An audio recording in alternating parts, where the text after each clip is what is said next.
2, 1. Hello everybody, welcome back to SpeedCon 21. Like I said, sorry for the slight issues and delay, but now we're here. And let's enjoy the next run together, which is going to be Destiny of an Emperor by The Hangry Canuck. Take it away, good luck and have fun. Hey, good evening everybody, how are you doing tonight? I'm The Hangry Canuck, and I'm going to be running Destiny of an Emperor. It's an old, it's more obscure game that not a lot of people know about, but we're going to give it a good shot anyway. With me on Con, I have Cheesinator, another great runner of this game, so he'll be doing, kind of telling you about the strats and stuff I'm doing, so. How you doing tonight, Cheese? I'm good. Hello, everyone. I'm excited for this run. Buckle in. It is a couple hours long, but we're going to be doing a fast track through sort of a alternative timeline Chinese history. This is somewhat based in historical characters and somewhat based in fictional characters, as Romance of the Three Kingdoms lore it's based on.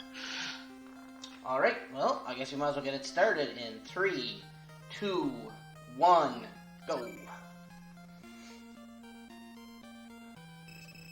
Alright, the first thing we're going to do is, the very first glitch of the game is actually right at the beginning of the game.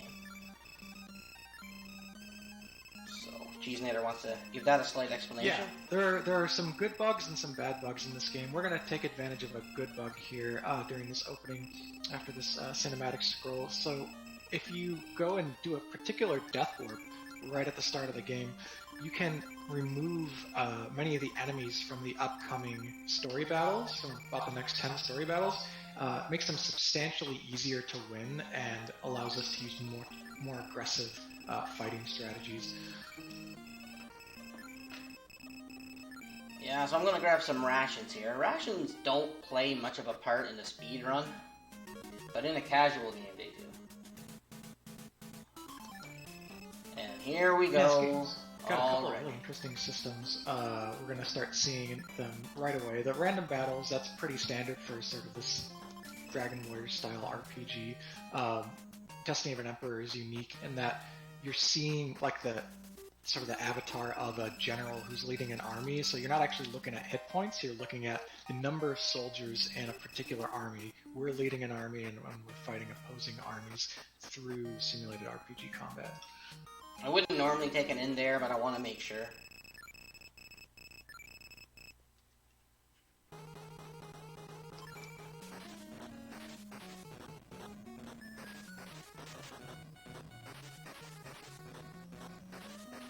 And the generals, as you approach the castles and fortresses and so forth that you attack, they love to bloviate about how they're going to just crush your army, and usually that's not the case. We win most of these fights, so there are definitely some dangerous ones and some scares. As Canuck has experienced before, you can die at any battle in this game. Yeah, you can be as prepared as you want, and there's a few battles in this game that if they're going to go wrong, there's nothing you can do about it. You're resigned to your fate.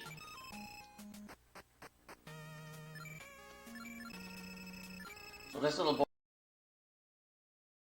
boy here, he doesn't really get much airtime in the speedruns, but I'm gonna give him a little show here.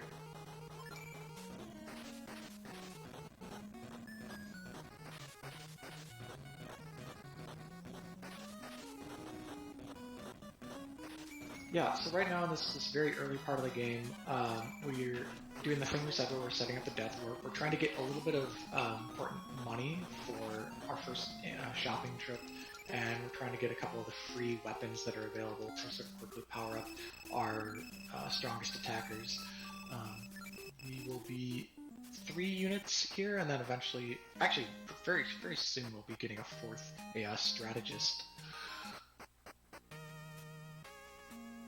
I normally wouldn't pick him up now, but it's always good to have the warm body for the next couple of fights.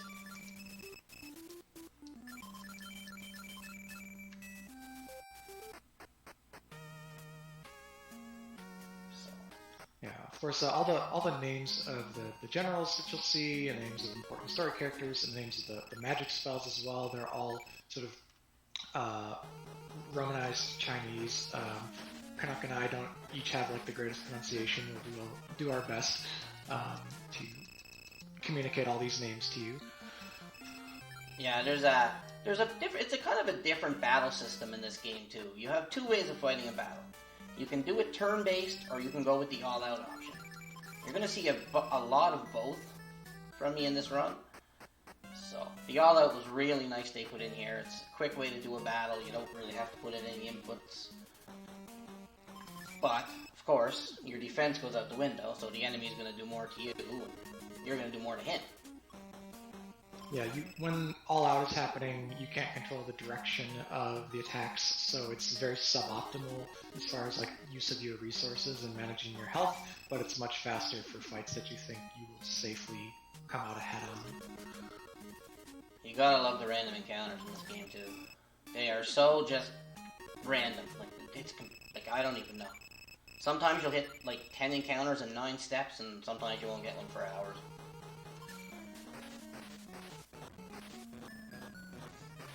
We have one of the other veteran runners.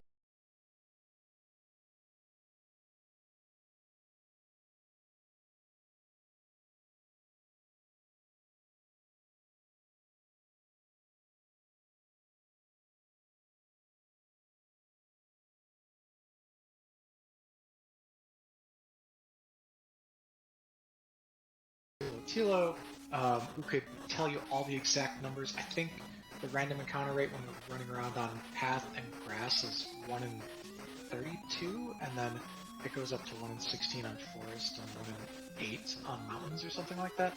So that the terrain you're walking over actually does matter.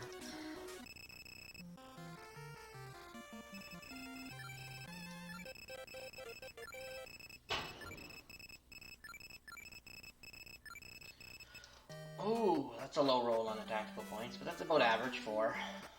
Tactical points are going to be really, really come into play in this game. It's kind of like MP.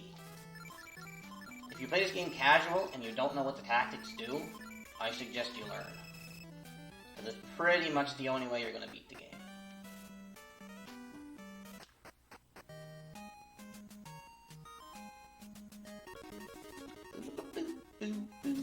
Yeah, this would be a good time to talk about what the tactical system is. The tactics are essentially the magic in this game. The pool is very unique, though. It's not like you have this one spellcaster or whatever who's just the only one who can cast. Any one of your generals in your lineup can use a tactic. You have a shared pool of tactic points, so it's just sort of the MP that only refreshes when you go to an inn. However, you don't always have as many tactic points as you possibly could. There's your current sort of limit, and then there's your theoretical limit, and that limit is based on the intelligence stat of the strategist or the tactician that you assign for your party. And it'll be a while before we have sort of really intelligent strategists that are actually able to maximize that value for us. And as you notice, there's usually more generals at this battle, but with the extermination glitch I did at the beginning, it gets rid of a lot of the higher tier generals. And it's good, because these fights would be hard without them. Didn't get the 3rd level like I wanted, so let's get out of my way.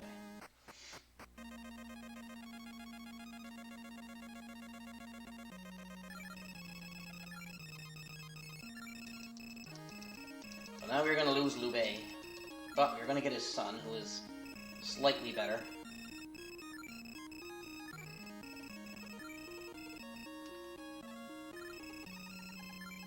Yeah, there's a lot of like familial relations in this game where you'll have a father and then have a son in your party, or you'll have like 2 brothers or whatever.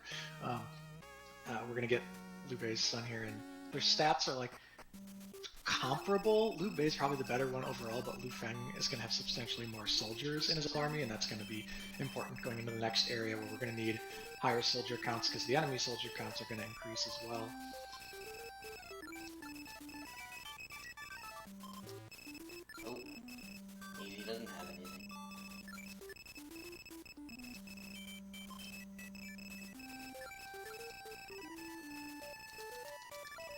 Sold all my armor, because armor's not really that important with the first part of the game.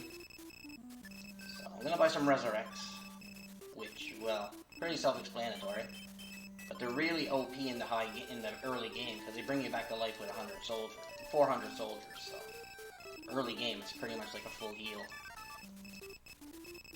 Yeah, the resurrection is pretty, like, it's critical in battles, and it can be done by anyone using one of these items. It's kind of your Phoenix Down equivalent. There is no resurrect tactic. The biggest penalty for taking a loss of one of your characters in battle is if your tactician is in the lineup with you and your tactician dies, you actually can't use tactics for the rest of the fight. That won't come up too early because our tactician is going to be outside the battle once we start using tactics for our fights, but which we are going to do now. that'll come in later, yeah. I'm going to throw a safety save here because the next couple of fights can get dicey.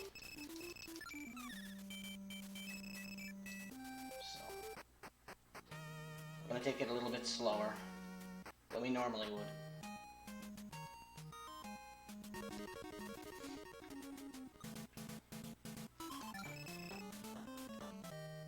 Be a big help if I didn't.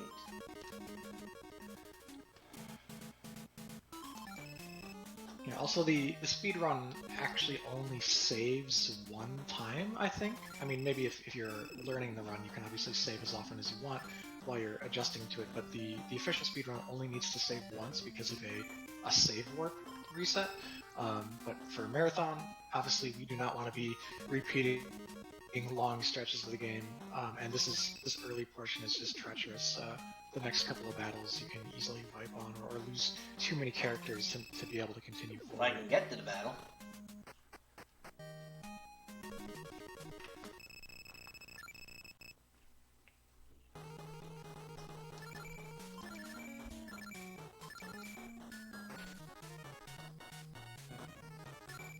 Normally you'd all out this battle, but I'm going to play it slightly safe because Hua hurts. He can really put some damage on you if he wants to.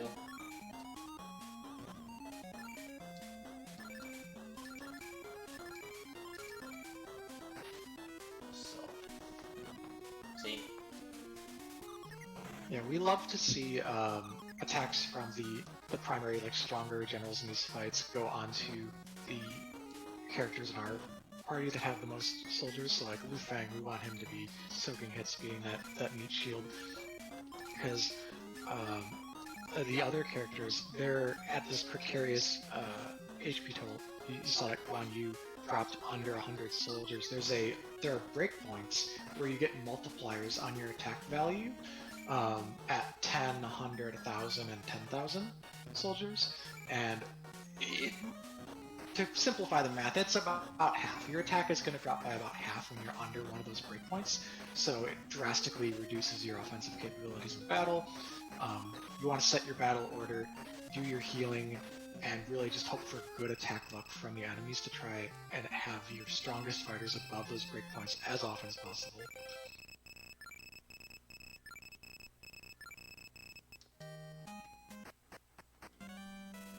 So normally I wouldn't grab the inn here, but the next part of the game, this next little walk is fun. I like to play the counting game in here. How many encounters you get compared to how many encounters you can run from.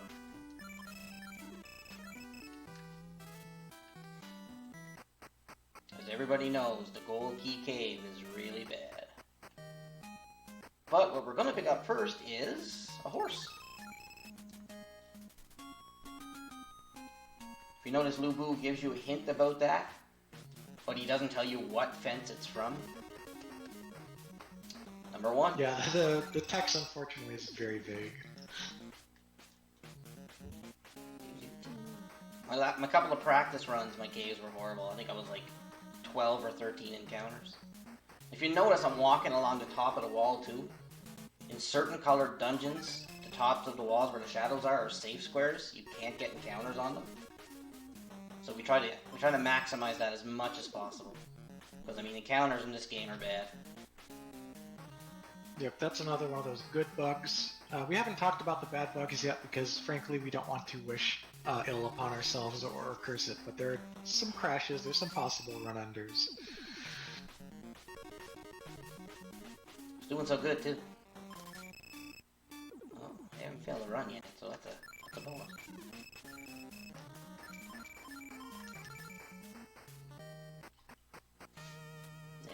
toss down another safety save, because this next fight here is in a speed run, it's normally where you're going to reset.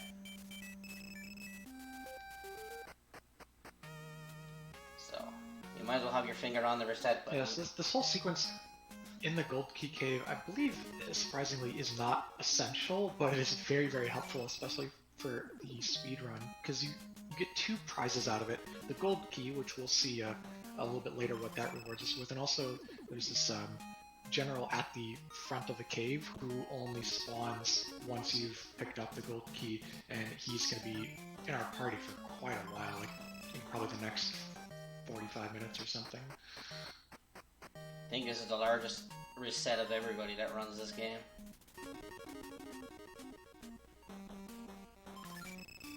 If you notice too, I'll try to stay close to the mountains and the water, because the Brigand Force and the Pirate Forces are a little easier to run from.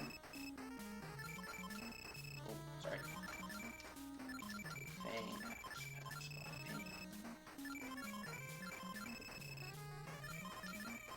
Now I'm just gonna put the order in just for, because we normally want Measy to die at this point. Well, I mean, I still want him to die, but it'd be nice if he'd hang on a little bit. But when you make someone a tactician, they automatically get put to the bottom of your party. So. Yeah, there's a couple of finicky things about the battle order in this. Not only are they put to the bottom of your party if you have the 5, but also if you have more than 5 characters, your strategist can't even appear in the battle at all. They'll be forced out, and someone else will be moved in ahead of them. Which ain't always a bad thing. And something else we want to avoid is that Li Ru, because enemies have tactics as well, and they have no shortage of tactical points. They never run out. What I'd like to see is Lu Bu under 100 here. They're not thinking about all out in this, but maybe I'll do one round on and get rid of them completely. We're getting some good hits here with our fire tactic, Liang Bo. That's sort of the blaze or the fire one sort of level spell among our tactics, and we use it a lot in the first 30 minutes of the game. So though not usually on this fight, which in a speedrun would all out. Yeah, you get all out and hope for the best. I have a feeling someone's still gonna die here though, because you're gonna hear a certain noise. And someone's gonna drop, and it's probably gonna be Guan Yu, because he usually dies all the time.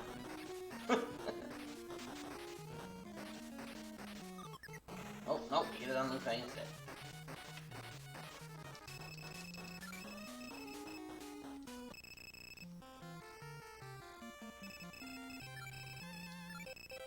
Yeah, Shahali in chat pointing out the system that we won't see any of in this run, but is a cool element of the game otherwise. It's kind of a Pokemon catch-em-all mechanic where you can get enemy generals that you encounter in wild battles to join your force for various different requests from them, a horse or some cash or whatever. And it's a really cool system. It's one of the things that made it so fun and compelling to play this as a kid for me and for my brother. But we won't be recruiting any random generals because it's slow. You are just risking just running around and never finding the particular general you want, and they could say no. Yeah, and they'll only join you after you've defeated them at their specific castle. So. Alright, here we go. This next town, we're gonna just come back to get the inn because I need to have all my tactical points coming up for the next fight. We have the world record holder for this game now in chat. Akmalin is here, veteran speedrunner of many games, but currently holding #1 with I want to say something like a 252 ish in Destiny of an Emperor. It's been a while since I looked at the leaderboard. Yeah, he's got a 252, and then Tilo's got a 259. I've got a 259.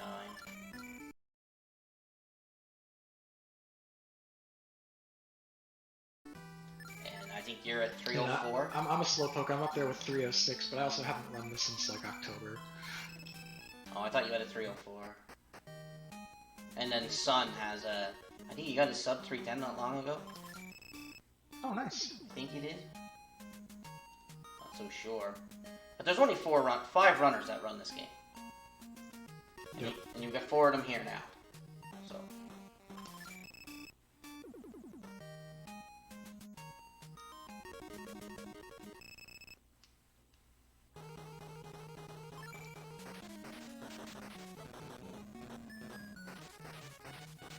Yeah, I think this game would be enjoyed by a lot more like old school RPG fans if they simply knew about it in order to get a chance to try it, because it's got fun mechanics, it's got really cool lore, it's got catchy music. This is by the same composer at Capcom who did DuckTales, if anyone's feeling similar vibes from that.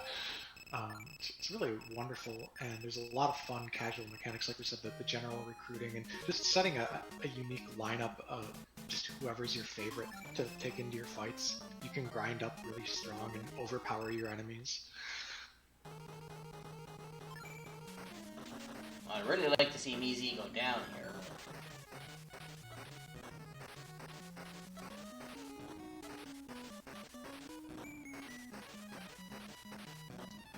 Oh well, looks like everybody but Guam Ping gets one.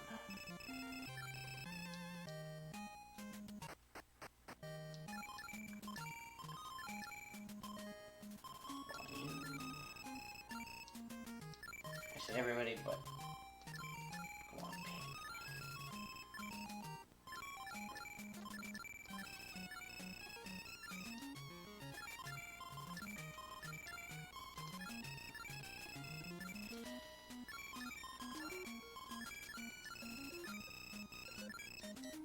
Alright, this next fight could be dangerous. But Yeah, hopefully they won't both first strike me. Dongzhuo and Lubu can smack you for 60 to 70 soldiers at once, and if they crit you, it's oof.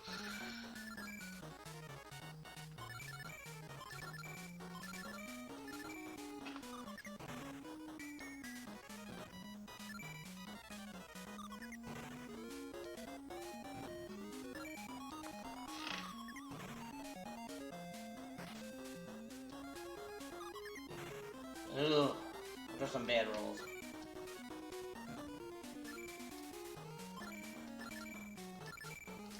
Yeah, we're getting pretty low in the damage range. This fire tactic we're casting can do over 50, and we've gotten a lot in the 20s and 30s so far, so it's going to take a couple of rounds here. We want to get Dongzhuo below 100 as quickly as possible. Lubu's like slightly stronger physically, but they're both priority targets that need to be taken out.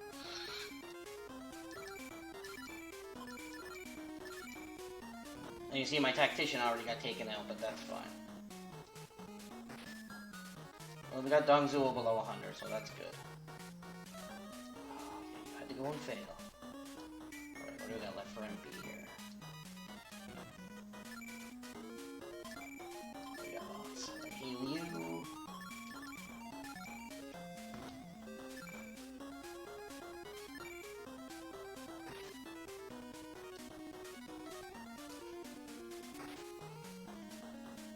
Alright, now we're gonna see who's gonna die here.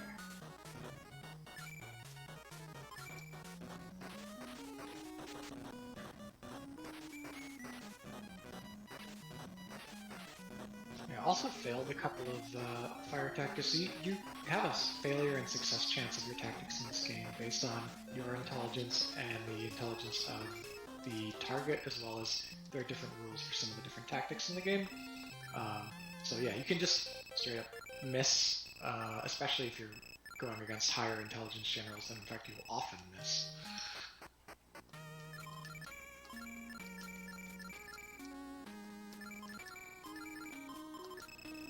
Now comes everybody's favorite game, where we play with the shiny. Yeah, so that gold key we picked up earlier is important for this little chain of events where in this city here, the destroyed ruins of Luoyang, I guess, capital city, there's this gem sword buried in one of the houses in a treasure chest. We dig that out, and then we use that to try and bribe the generally, we're just fighting Lu Bu. We've already fought him twice. In the next fight, we'll see him. We're going to try and bribe him in battle. That'll remove him from that battle. If it succeeds, 50-50 chance every try. And after the battle, he'll be in our party, and we'll be able to take advantage of one of the strongest characters in the game for a little while. Only the next, like, 6 or so fights after that. This is really bad random encounters. They're everywhere. Alright, Lu Bu, do you want your shiny? I'm gonna find out in a second.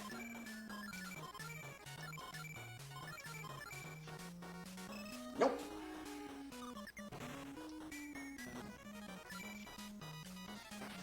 I just take out the rebel forces just because it just saves time. And they're weaker.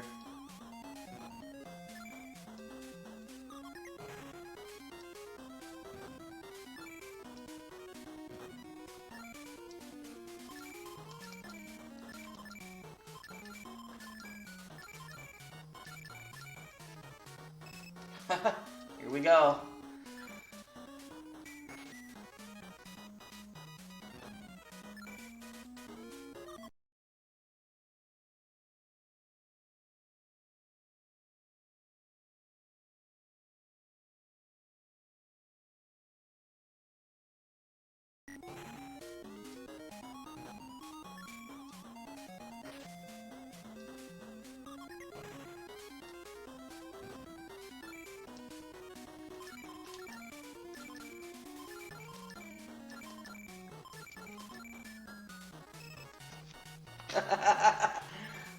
This is almost funny.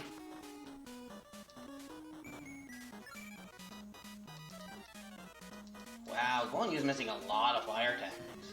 I don't know what's going on there. Oh. Okay, Lu Bu, you know you want it. Yeah, I don't know of the active runners whose PBs have like really good or really bad times for this, but it usually feels like if you're on a good run, it comes in between the first and third try, because you can really lose a lot of time on this fight just waiting for Lu Bu to accept it and take damage in the meantime, right? Every time he's not taken out of the fight, it's more times that he's attacking you with his huge attack power.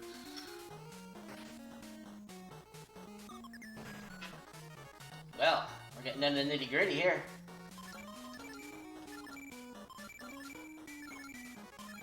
Not a magical points now. Not tactical points. You gotta take it. Like, just... No, we don't.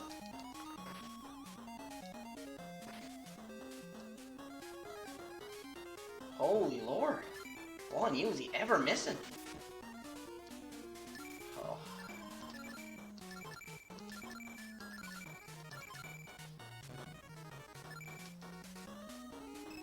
Oh my god. I don't think I've ever went this long. Ever.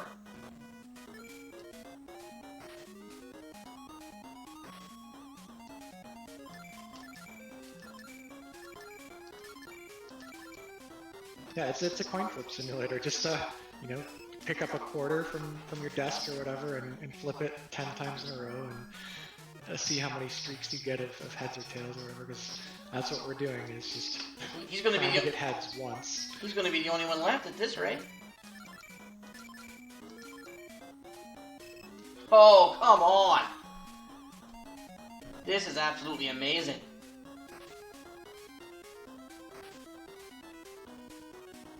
And he's going to heal. There's nothing I can do about that. I mean, he'll go down easy enough once this guy takes the gem sword, but... Anybody keeping count of this? Holy, it's about time.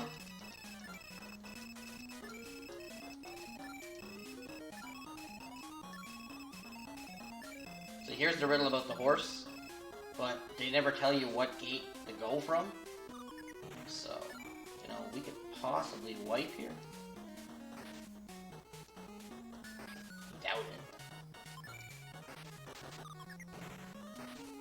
I think the only real clue, just by deduction, from this hint that Lu Bu gives you, is like the directions. You can't actually get to a square that's, you know, eight tiles west and 1 tile south.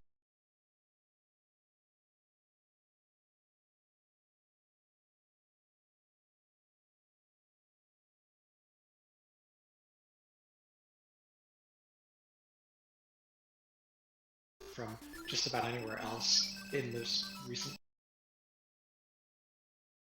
part of the game, except for that gate that we were at, 15 minutes ago. I've only used one resurrect so far, correct? Yep, okay, so we're still good there.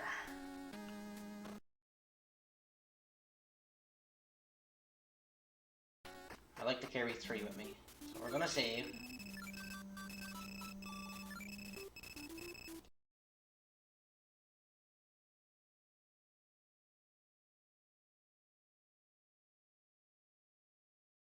Because the next fight can go wrong as well.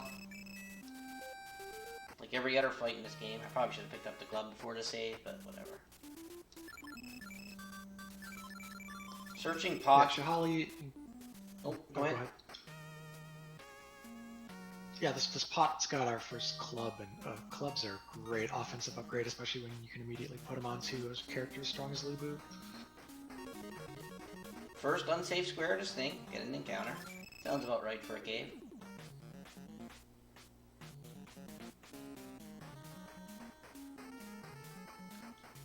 Yeah, Shahali was pointing out, like, as I alluded to earlier, the gold key wasn't actually necessary. You don't have to convert Lubu. It just makes the game so much easier, because we're on this alternate timeline where he's in our party instead of in the opposition, so you can just imagine the swing between those two scenarios. People who might be new to this game, their first time up, don't even, like, notice it and go through and fight those fights at their hardest possible state.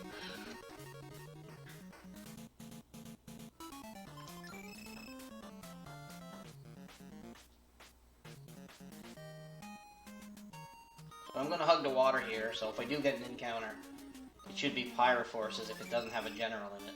And they're generally easier to run from.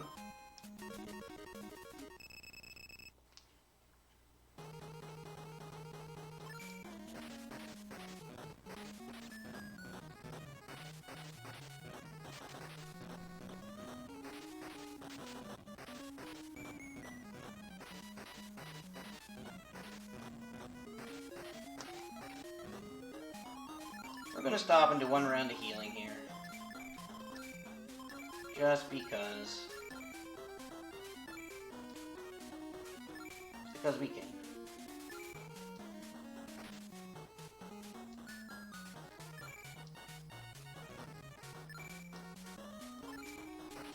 Alright. Here we go. There's another fight that could go seriously wrong coming up. So many fights in this game can go seriously wrong, seriously quick.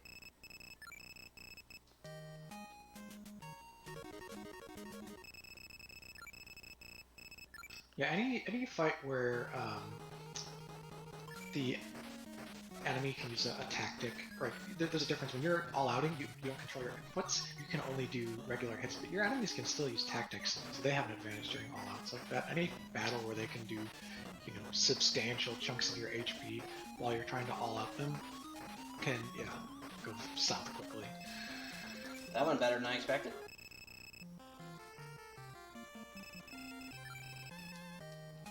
Alright, here we're going to do a little bit of shopping. Now, there's different ways people do this, but...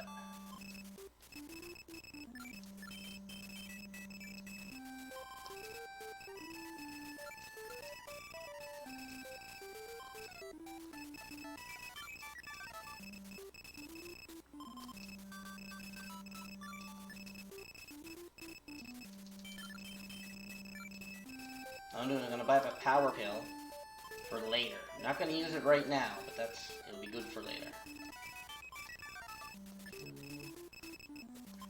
And this is a really crucial juncture in the game. The tedium of the early random encounters, we're going to be mostly eliminating that for the remainder of the game. There's a very cheap item called a smoke pot, and that will put, a fume around you that wards away or hides you from the enemies. I'm not sure what kind of smoke it is, but yeah, it eliminates random encounters for a fixed number of steps on the overworld, and we'll use that for any remaining stretch where we don't purposefully want to get random encounters, provided that we have the money to buy enough of them. So this is going to be one of the only times, well, not one of the only times I guess, but one of the few times I'm actually going to buy weapons.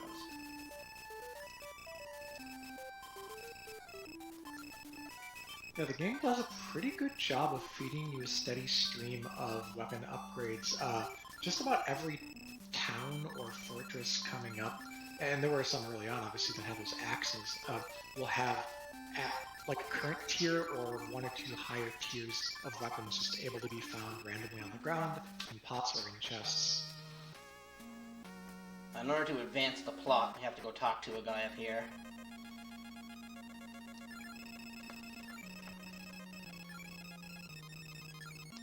Alright. Now we're going to drop another safety save. Because this is a long part where there's not really any place to save. But it's usually not too bad. Note how I say usually? Yeah, the stretch from here, and until the fight at Nanyang, there's not a ton that usually goes wrong.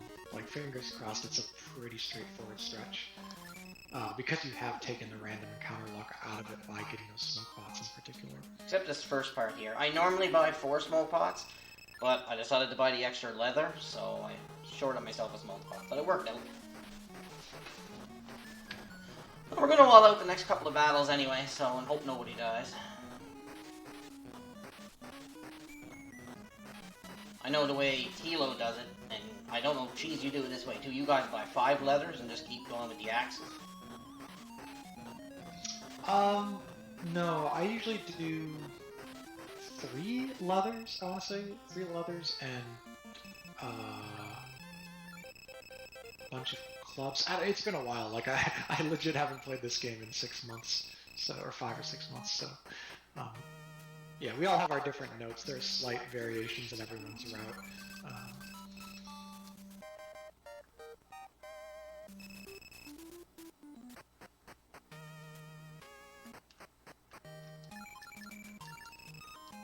Now there's no more random encounters. For the time being, anyway.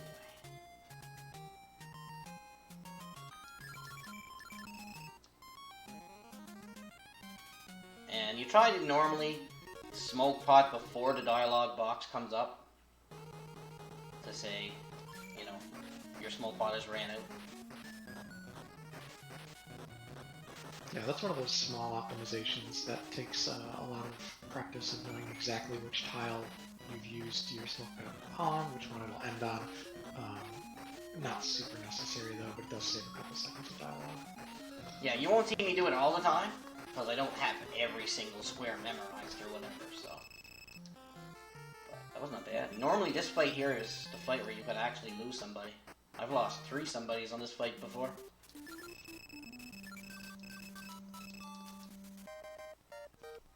Yeah, in a casual run, I really like to recruit G-Ling from that fight. He's pretty powerful for this stage of the game, but what you see is that in a matter of just the next half dozen battles, we'll actually get into territory where enemy generals have over 1,000 soldiers in their force, and remember those breakpoints, 100, 1,000.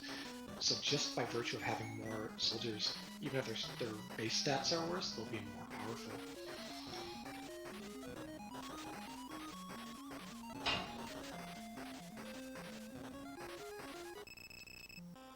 The next couple of fights are all edible here.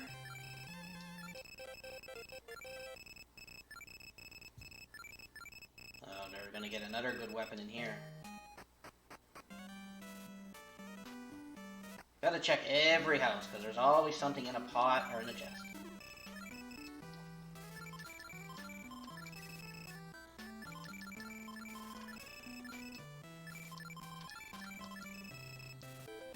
May I chime in for a second? Yes, go right ahead, my friend.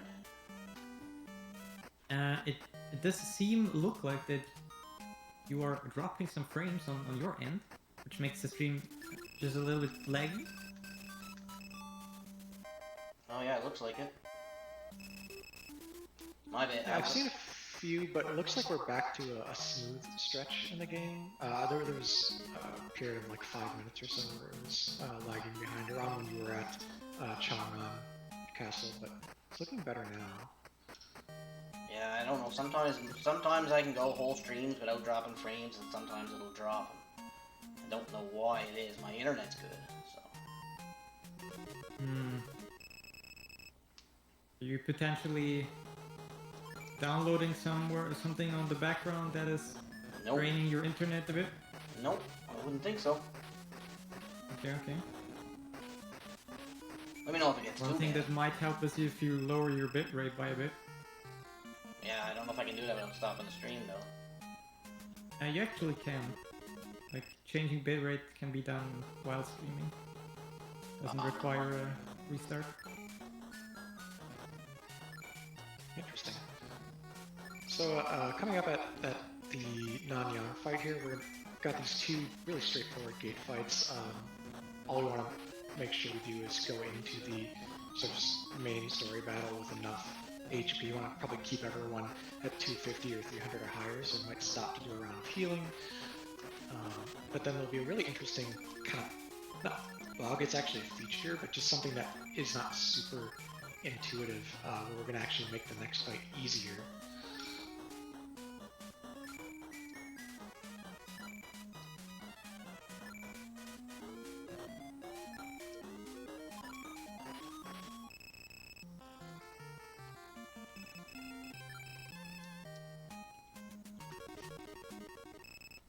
Prepare to die.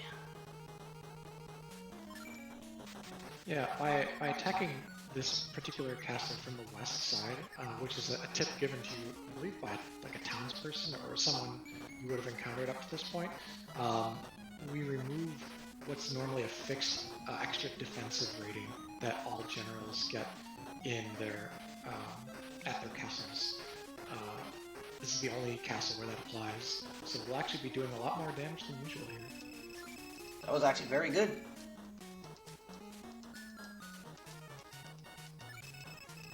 Now, you have the option to, like, kill this guy right here and end it, but you gotta go through a bunch of dialogue boxes, and we found that by the time you fight him again, you're just a little bit OP, so it's just quicker to fight him then. Alright. Plus, you get a little extra experience by leaving him in that later fight. We're just gonna sell a couple of things. Your club. And your axe. That's it.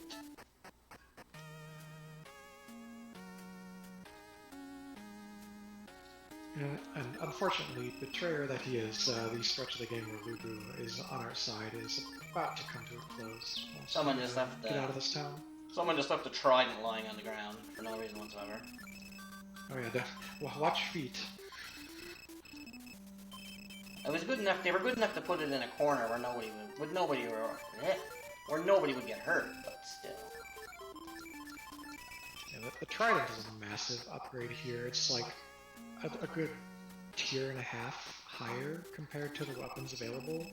We won't see anything better until maybe like 4 or 5 castles from now we'll find a sword, which, great names, right? Like, sword. What tier of strength is sword? I don't know. The weapon names aren't super descriptive, but yeah, everyone in your army going from wielding a club to wielding a spear to wielding a trident to wielding a sword. I guess the sword is the strongest of those. Now, this is a fixed battle where they just attack you and there's nothing you can do about it, but they just attack you once and send you on your way. I got out of it with nobody dying, so that's good. So I'm still got my 3 reses. I like to keep 3 on me at all times. We're gonna drop another safety save here because Wu Feng can go wrong sometimes.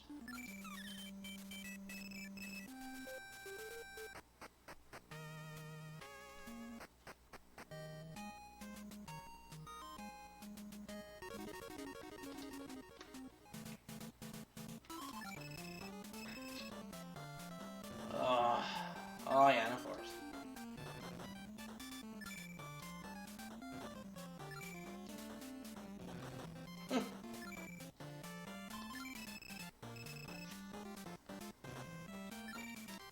Everybody's favorite? I've actually lost a surprising number of runs just to random encounters between Nanyang and Ohai Castle here in this little stretch by the river. It's just one of those things that happens when you don't control for the random battles, and in this particular stretch we don't buy any smoke pots.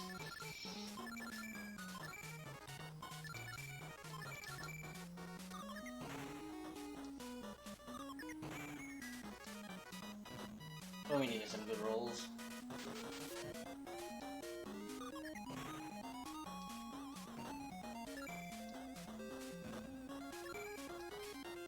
I'd like to get Liu Gang under 100 before I decide to all-out this, which I probably will.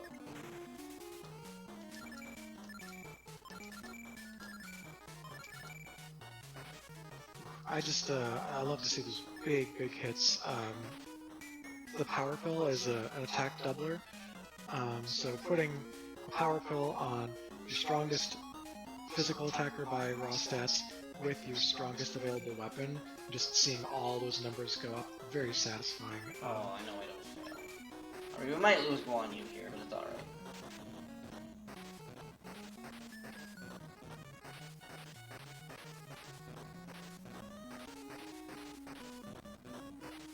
Lu Feng's expendable.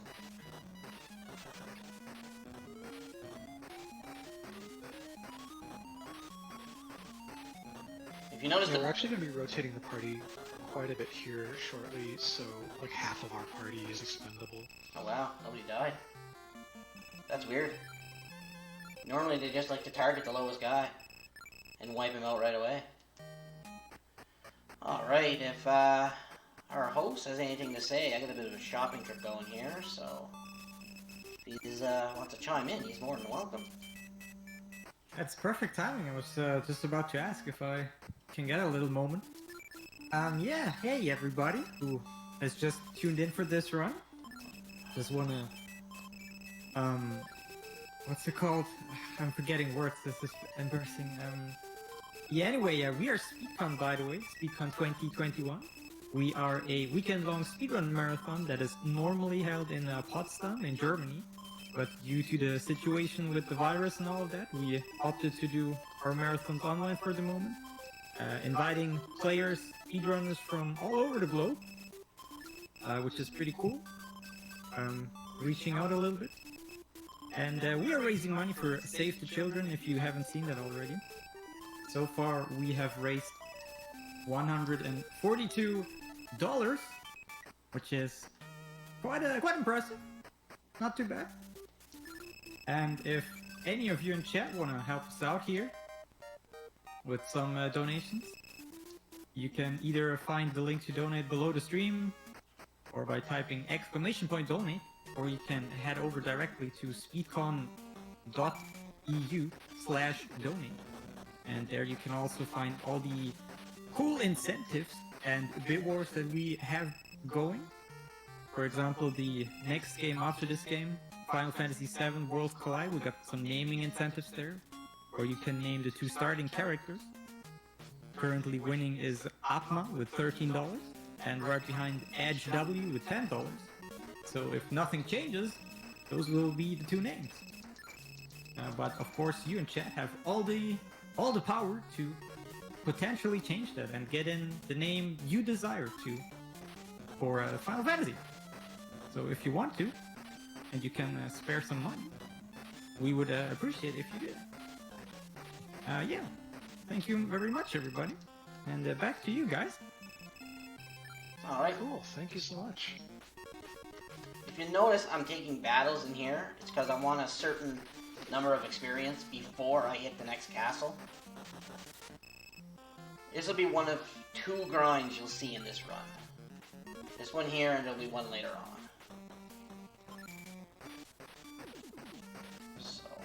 Also, fun fact, the color of our health bars just changed. As your soldier counts go up throughout the game to accommodate the increasing scale, the bars are shrunk to smaller size per soldier, And corresponding with that, there's a color that kind of helps you sort of visually notice the progression. Because when we started out, 500 soldiers or something, that fills up the entire screen. Well, there will eventually be soldier counts that are 10 times that, and we need to accommodate for it. So we went from pink to orange, and the next one will be sort of a faded yellow.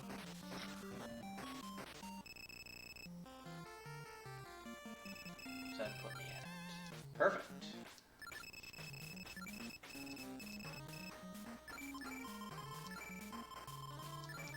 How come you have 4 power pills?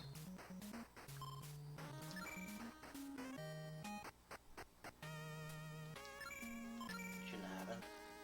Oh yeah, this cave is a great little upgrade to the strength of our party here. We've got really good tactician, actually one of the best tacticians in the game, statistics-wise. And we got a strong fighter with a solid soldier count, and they're going to help us through this next chapter or so of the game before one of them leaves for story reasons and the other one just sort of gets powered out by stronger characters.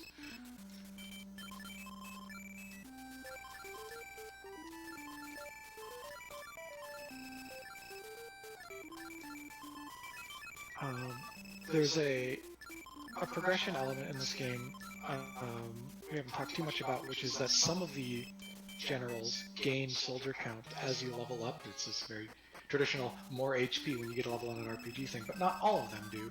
It's only these specific set of story generals that are called the Tiger Generals, whom we have 2 of right now, Zhang Fei and Guan Yu.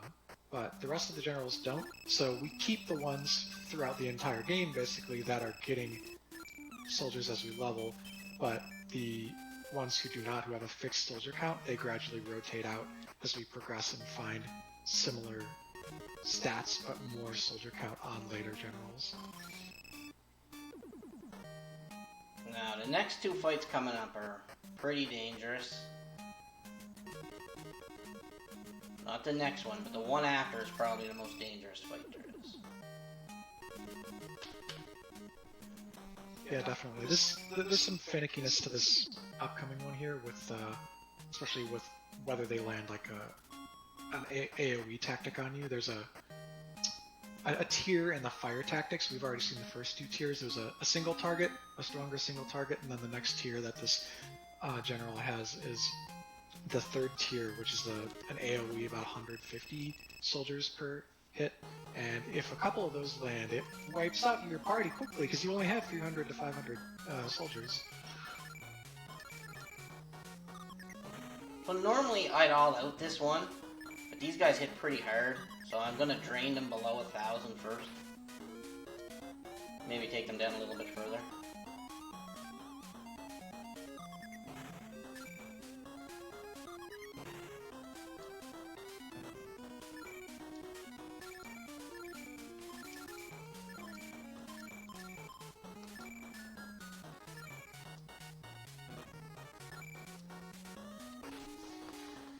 Yeah, these guys will hit pretty hard anyway.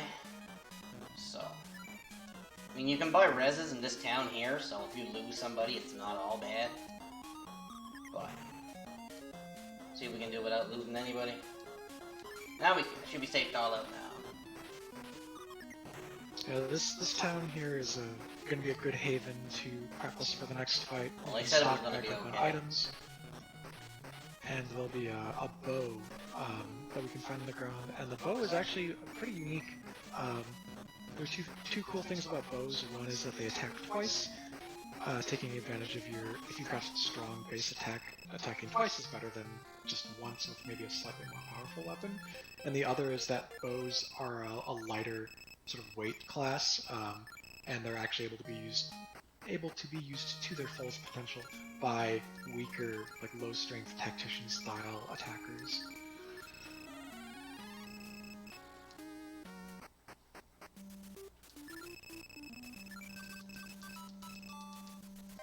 Well, this is the fight where I need all the luck. After this fight, the game does get slightly easier for a while. I am going to replace your Resurrect.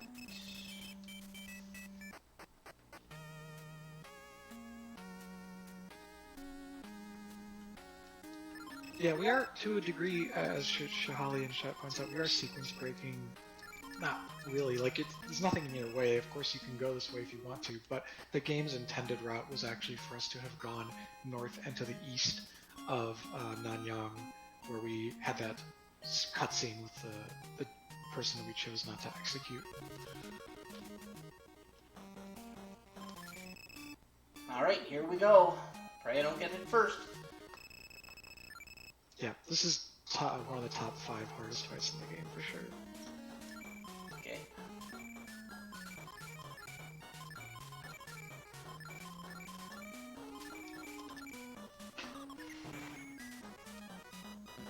Because these guys hit so hard when they're above 1,000. Yeah, the soldier counts are massive. Not all of them are easy to get below 1,000 in the first or even the second round. They are fast. There's a hidden agility stat that all of these characters have. They have high base stats, especially Wei Yan and Huang Zhong. And they can also use some dangerous tactics. Huang Zhong, for example, can cast that AoE fire tactic.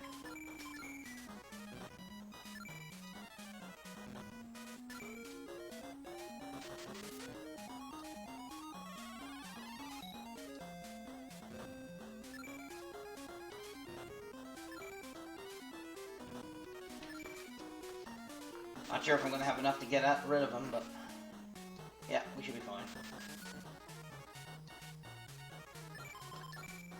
Yeah, our tactician comes in particularly clutch in this battle. He's got a pretty high soldier count, but also sitting in the back row, he's not going to be targeted a lot. And he's got our go fast horse, Shi Tuma, who we found earlier, that lets him get off quick heals before, say, a low health target is attacked on your team. And of course you can put some resurrects in his inventory, so really, he kind of carries this fight.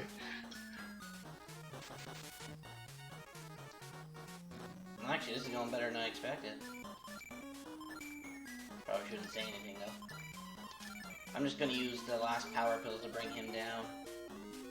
We'll heal on you anyway, just in case.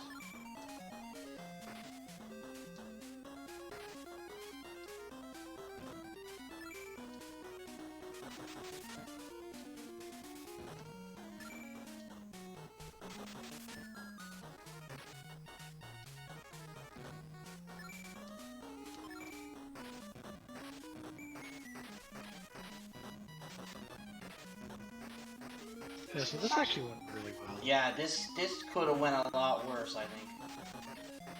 I mean, I don't really care if Zhao Kang dies. If he dies, he dies. Actually, this went really well. We haven't been caught off guard at a set battle yet, have we? I don't think so, actually.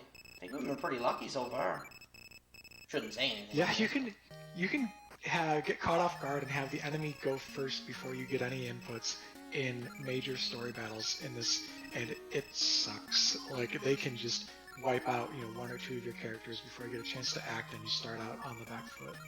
Oh yeah, like, there's nothing you can do about it. If they get you first, you're in trouble. Now we're gonna do some little bit of inventory management here. Yeah, big rewards from that fight. There are a couple times this happens where you beat a major battle and then immediately some of the people you just fought convert to your army.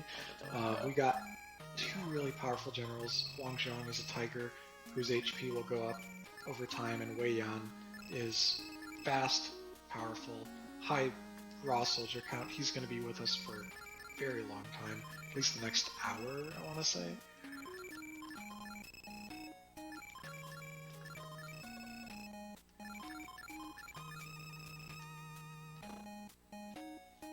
Alright, this next battle is pretty funny. This next castle coming up.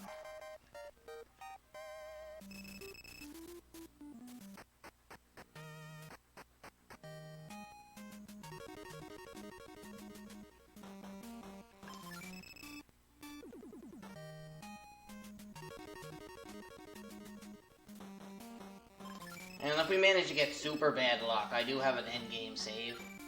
So we won't run overestimate anyway.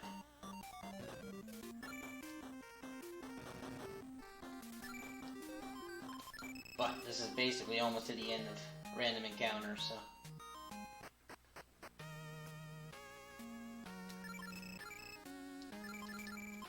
actually, this is the end of random encounters. Alrighty, let's go.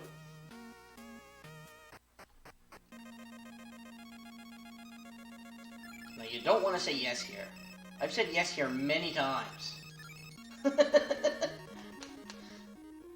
Yeah, as someone who might, like, if you play this casually for the first time, you would probably end up in the situation where you fight the alternative mode of this battle.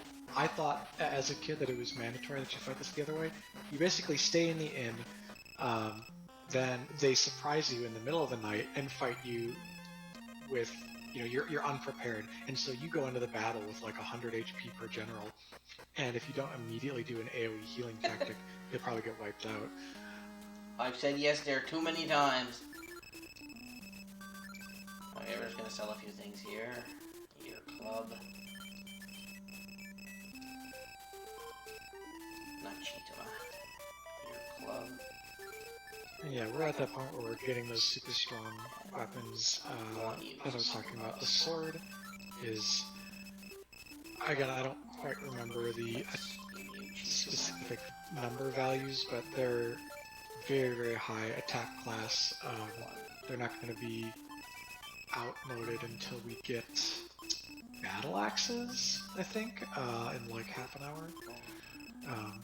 And sword is just way better than anything you could have used to fight enemies in the upcoming area, which again we actually sequence broke and did out of order. Alright, say bye-bye to random encounters. Woo!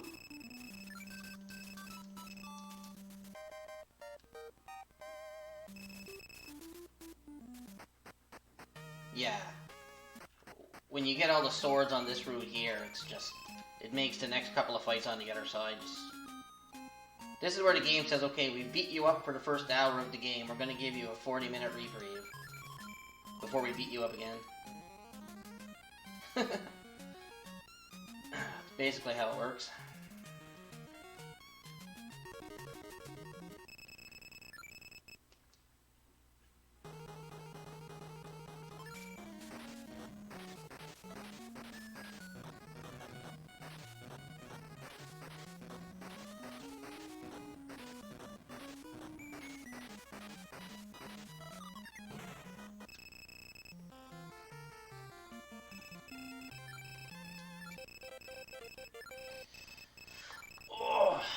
So yeah, here we go. A couple easy battles here, so just all out. It's going to be a lot of all out from here on out, really. Until I get the best tactic in the game. And then we start taking heads. Yeah, this is what Canuck was saying. This is a nice breather. We just have this run of about 10 battles or so where we just massively overpower all the enemies thanks to our huge weapons. Starts to get slow down a little bit again 2 areas after this, when the HP bars will turn that shade of yellow because the enemy soldier counts will go up over like 3,000, and we'll have to start using some more careful strategies to get through those fights while we're relatively underpowered.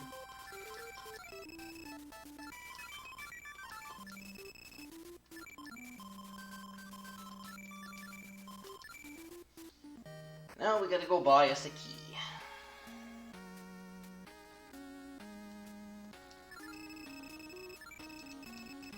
Is this something you don't want to skip? It's killed a run or 2 of mine forgetting to buy the key.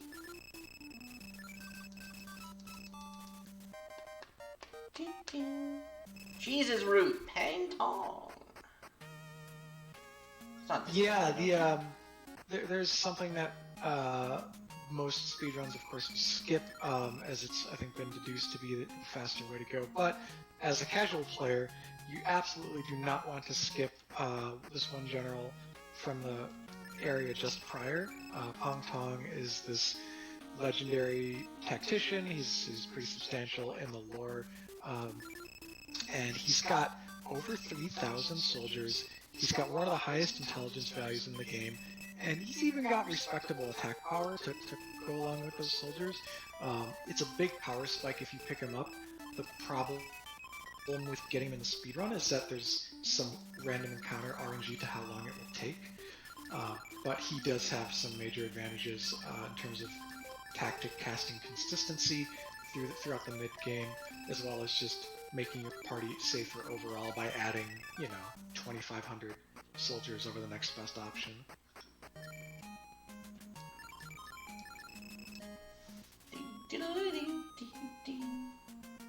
Alright, next 3 fights are pretty self-explanatory.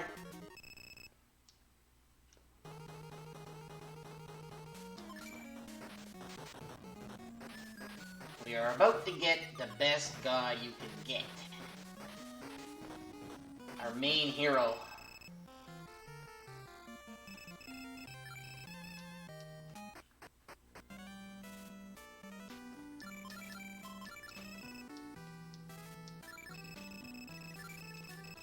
So young. This is another thing you can easily miss. But if you do, you can't progress the game because Zhao Yu blocked your way. He's someone you who don't really want to fight. Well, you wouldn't mind fighting him now, I guess.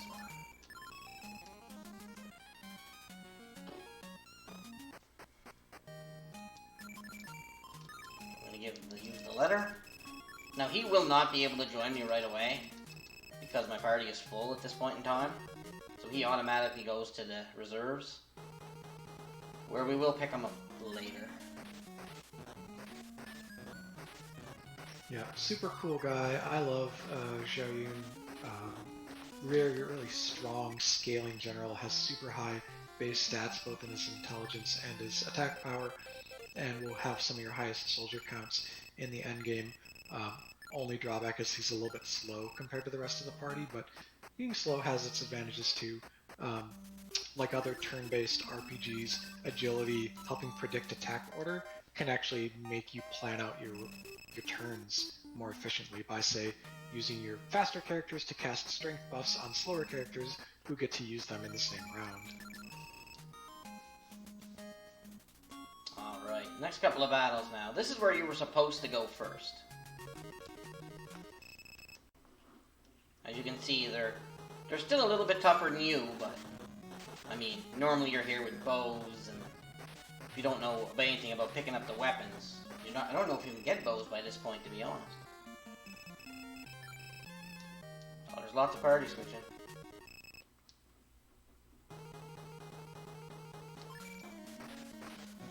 Alright.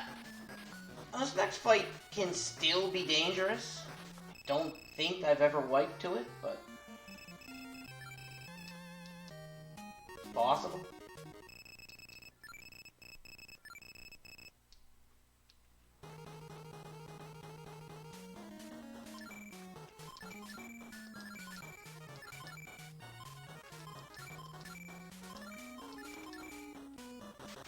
That's what we want to see. Get Lu Bu under 1,000. Because he still hits like an absolute beast. Kind of a waste of a power pill. We'll be fine. Yeah, this is actually supposed to be one of the major, difficult set battles in the story. You're fighting, 2 different guys who have at times, claimed the throne or have been struggling to try and call themselves emperor. You're fighting Lu Bu, who's, of course changed sides multiple times, but been a house of a tough fighter in those battles, and here his high attack power is paired with a very high attack class weapon as well, so he just hits like a truck. And if you come in here with the inferior weapons of the current area and have the sequence broken, then it would have been a much more precarious fight. Yeah, you probably wouldn't have all out it like I did if you didn't go and get the other weapons first. Just someone left a bow lying right in front of a door. So once again, if our wonderful host has anything to say, I got a bit of a long shopping trip here, so... Absolutely, I can do. So maybe talking a little bit about our charity that we're raising money here. Give the people in chat a little bit more detail here. So as I said earlier, we're raising money for Save the Children. Did you know that every day 15,000 children die before their 5th birthday? That's kind of pretty horrible. Most from preventable causes even. Save the Children does whatever it takes to ensure all children survive, learn, and are protected through 3 global goals, which Save the Children are setting for themselves by 2030, which are: no child should die from preventable causes, all children should have access to quality basic education, and thirdly, no child should be victim of violence. And Save the Children has worked worldwide for over 100 years and in 120 countries to give children a future. In the time of, in that time, impacting the lives of over 1 billion children. So, as you can see, they've done quite a lot of good in these 100 years and helped quite a lot of children. And just in 2019 alone, they reached 144 million children through their comprehensive programming and emergency responses. So, absolutely fantastic cause. And if this maybe wasn't clear enough yet, every single cent you donate here will go directly towards this charity, Save the Children. And I mentioned it in the last run, like once or twice. But for example, did you know that just a single dollar can provide 4 children with treatment against pneumonia, which is a life-threatening illness? Or, for example, $10 here can provide high-nutrient peanut paste to a malnourished child for 10 days. So even the smallest amounts of money here can have huge impacts all around the world on children that are not in the most fortunate of circumstances. So I know times currently are quite hard with the stupid virus and stuff, but if you have the money, if you have a few dollars to spare, please consider donating towards Save the Children here on SpeedCon. We would highly appreciate that. And yeah, back to you guys. Awesome. All right. Well, thank you for that. We are save warping. This is what I mentioned earlier. It's really convenient. We're actually going to go without having to use any items. There's a gull wing that can get you from town to town. Without having to use any items, we skip straight to this story cutscene, and we start progressing the plot. Our strategist, Shuje, leaves, and we start the hunt. Now, we're going to ping pong between a number of different locations trying to get this very elusive guy, but we're going to get this critical story general named Zhuge Liang. He's like very famous in Chinese history. He's going to scale with us. He's a tiger general, so he's going to scale HP stats as we level up.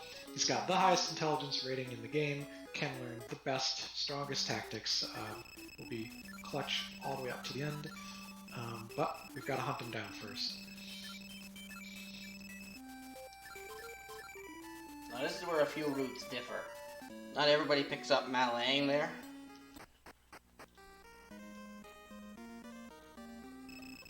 I like to, but...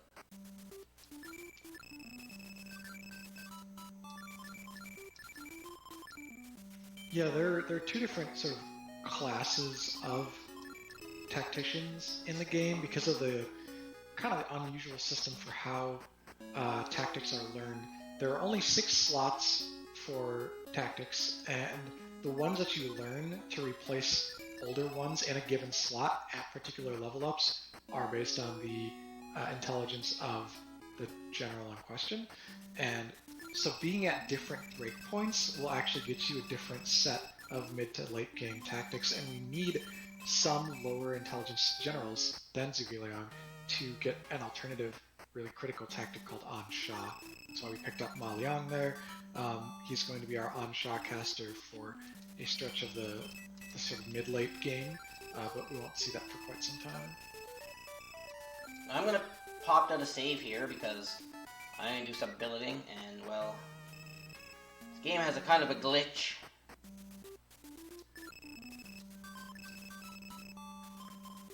I want to leave you.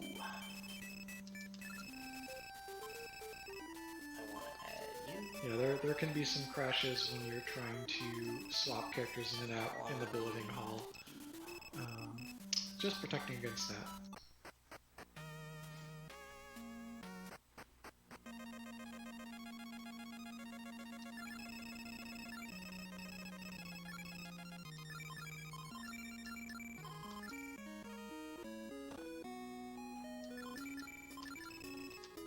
For some reason I'm short a smoke pot on Malang. I don't know if I just didn't buy enough.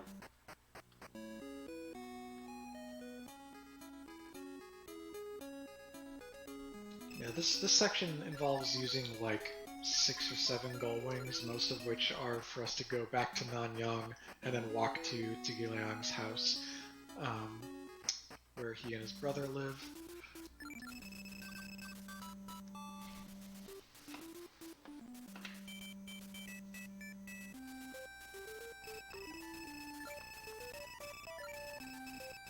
And picking them up is actually tricky. Like, it's not super intuitive how you're supposed to do this dialogue, because there are a couple different outcomes where he just will ignore you, or stay asleep or won't join your army. Uh-oh. Of course, we're getting him here. Sure, going. Are we missing one? Yeah. Not sure how to get well, this. Time to walk. I mean, is walking faster or is resetting faster? You did just save, right? Well, I can walk it, I guess. I don't know, though. I know, is walking faster? It depends on how many smoke pots you want to use. It's all good. I can just buy more. Sure. Don't know where the shopping screwed up at, though. Yeah, one of the hardest things about running this game is keeping all your shops and menus straight in your head, because you've got to keep some pretty exact counts. You've got to worry about managing the total capacity of your inventory.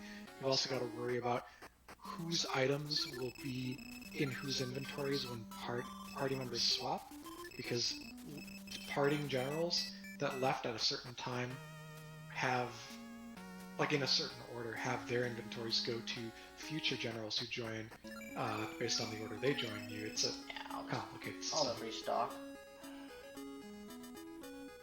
That's all.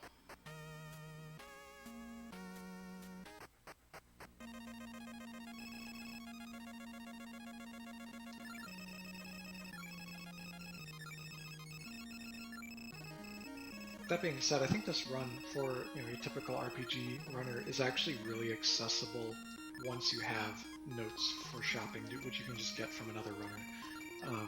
If you know what you're supposed to buy when, then the story progression is actually very linear. The battle tactics are pretty repeatable in terms of how you want to focus down certain enemy generals, when you want to all out. So yeah, would love to see more RPG players pick this up.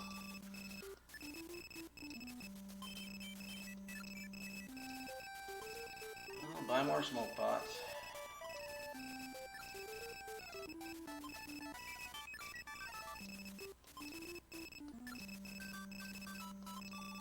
We got lots of extra cash anyway. I don't normally have this much extra money when I'm here.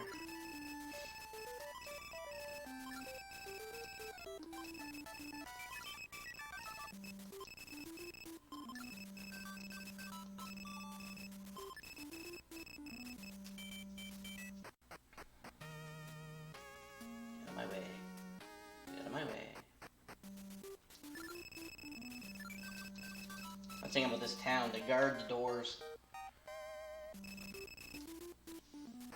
Alright, now we got a lot of walking to do. I'm gonna try down a save here. This is a long part of a game without the save.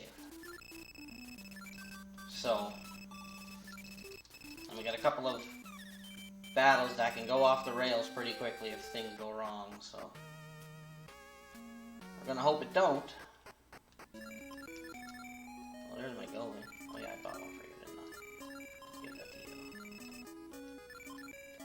Alright, let's go. So again, this is one of these long walks.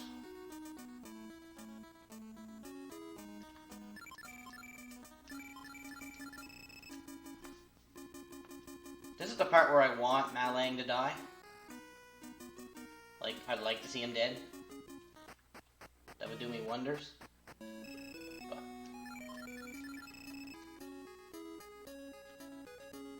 kind of like in Rocky, if he dies, he dies.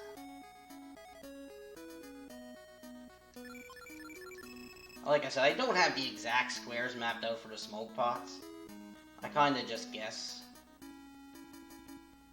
half the time.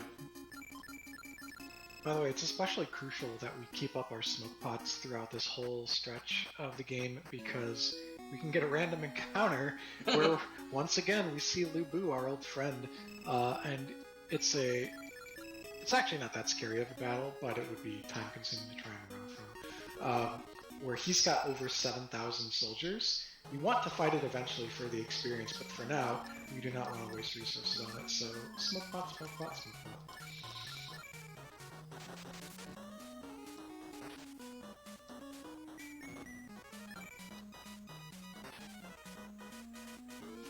Well, basically the game, there's not really much of a change between now and the end, to be honest with you.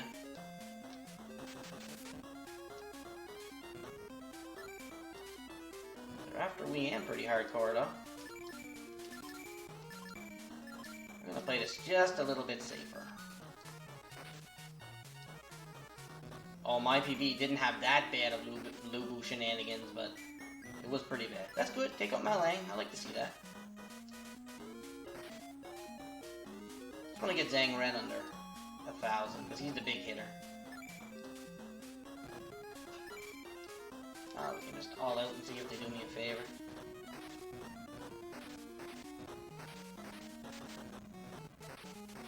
Yeah, we haven't actually gone into one of the glitches that we've been playing around this whole game. We are trying to always keep a party order such that the bottom character of our 7 in our party is not a tactician. Because there's a... What's the glitch? Oh, right. Yeah, there's a glitch where, like, when you level up, there were... I don't know the mechanics of it. Someone in chat might know from our veteran runners, but basically, you have the wrong person in the bottom slot of your party, you level up on a level where you could get a tactic, and, like, a random chest in the game will be opened and its contents will be removed. Or like an explorable search spot, I think similarly could have its contents removed. Yeah. Basically, you could end up losing critical story items for progression and soft lock, or hard lock? I guess permanently lock yourself out of beating that particular file. It's the open chests glitch, and we want nothing to do with it. No, I've lost a few weapons to that glitch before. There you go, Tilo's got it. Yeah, thank you. The in-depth version of the explanation is in the chat.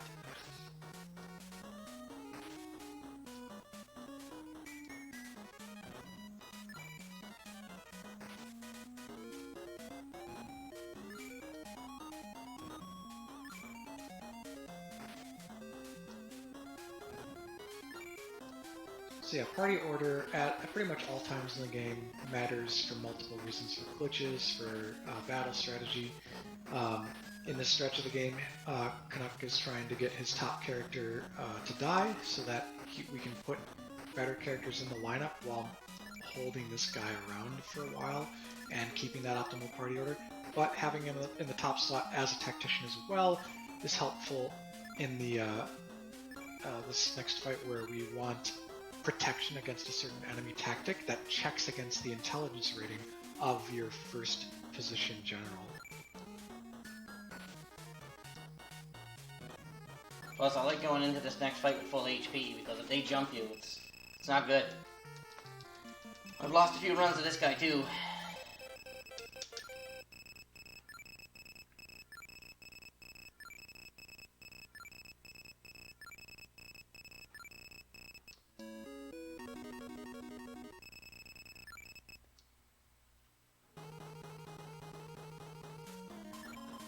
Hey guys, might I jump in real quick? Go for it.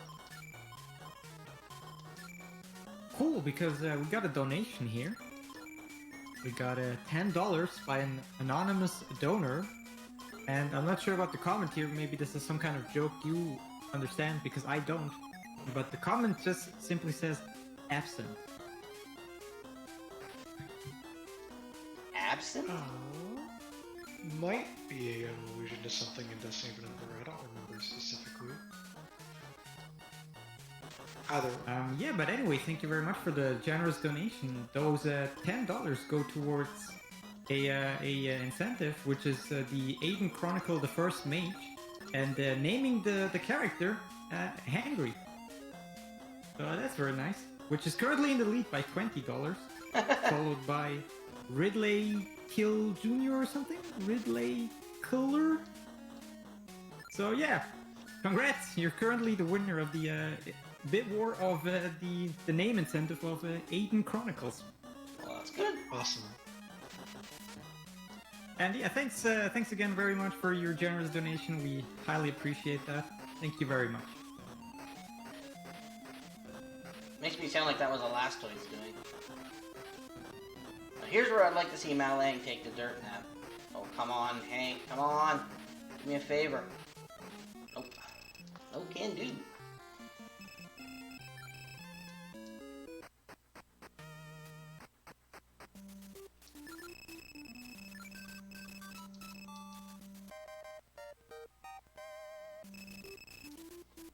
Yeah, that's just it. This one and the next. And the next battle can go wrong, because we're going to get our first look at a tactic that nobody wants to see.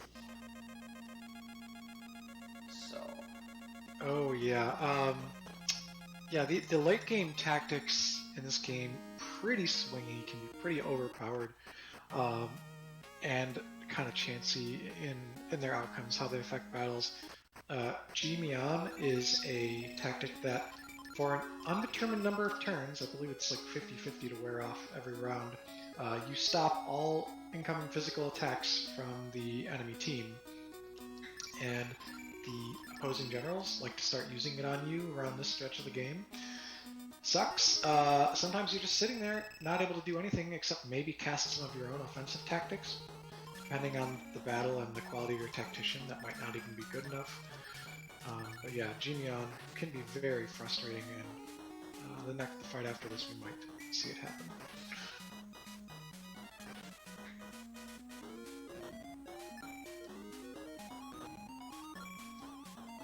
If I don't lose Malang here, I'm pretty sure that Lubu will take care of him. Almost 100% sure on that one. No, he doesn't have any armor equipped, right? No, he's got none. Nada. Although Ma Chao and Ma Dai might take care of him too. They're pretty rough.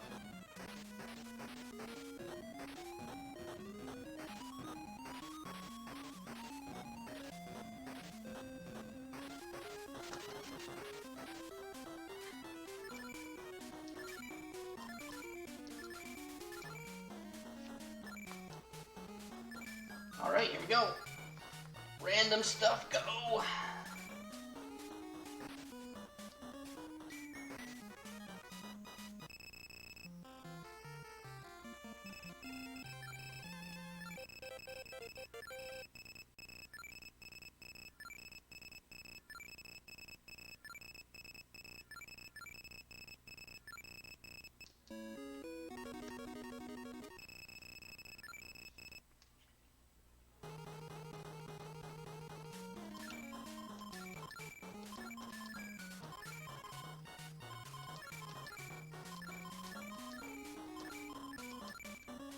Okay, that's good.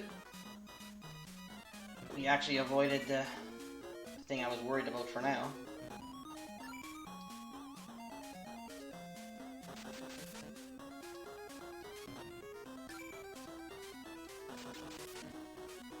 Yeah, we're also using some pretty powerful tactics of our own. So we were talking about the chance that the enemy could use G-Mian. We haven't talked about our own strategies.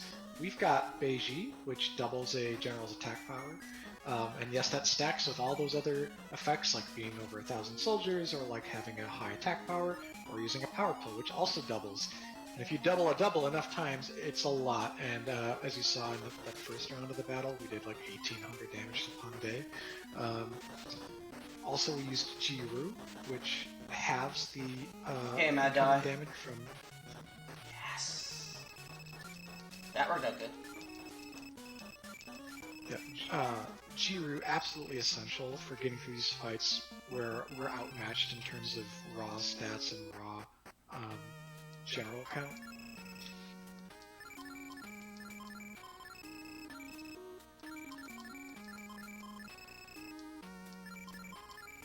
Yeah, that fight was great. So two of the hardest fights in the game, the fight at... Oh man, castle names fail me. Well, this one's at Luo, and there's Guiyang, I think?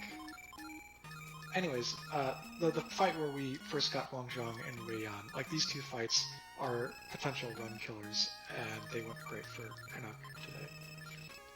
Yeah, that doesn't normally happen. Oh, I should get it in, I guess.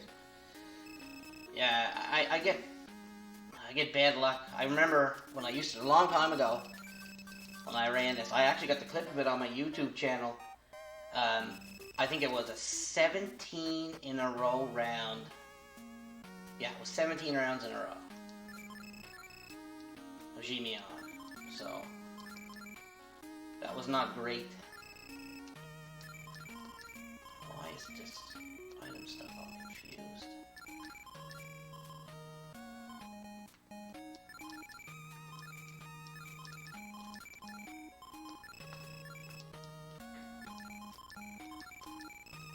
Alright, there's no place to save, but I don't think it'll freeze here.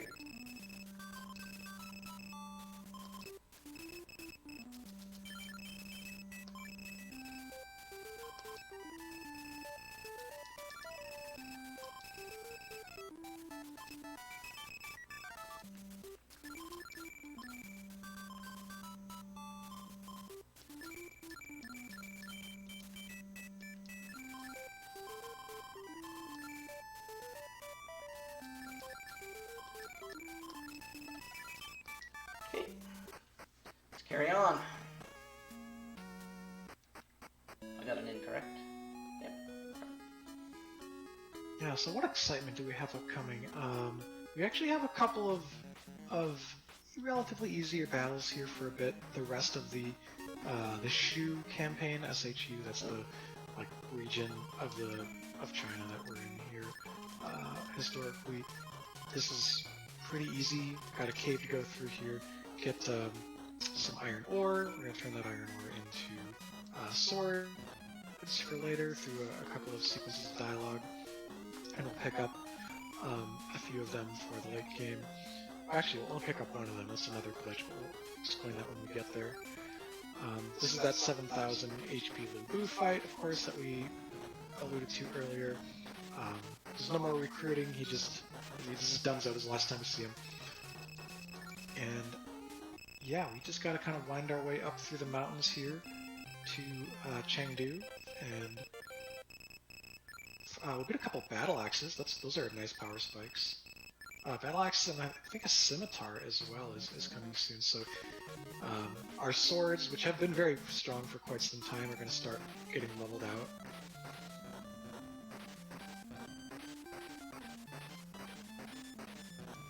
That's just a security fight for not losing that level at the next place like I do sometimes. Alright, now we can go back to small pots.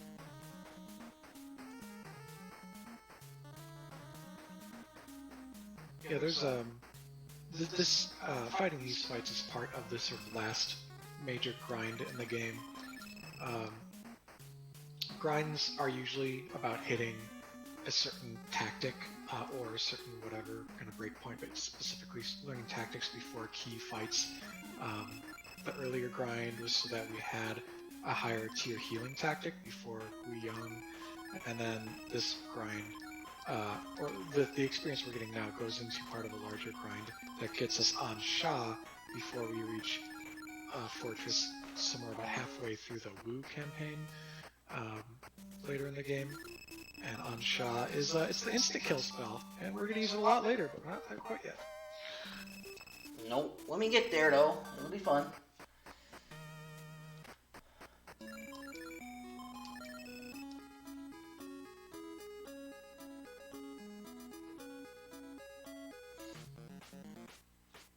No, we just do a lot more walking. These guys must get pretty tired. They do a lot of walking.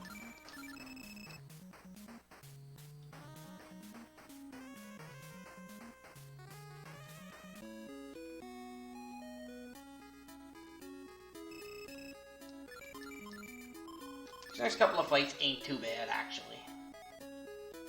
I'm gonna play them a little bit safer than I normally would, but...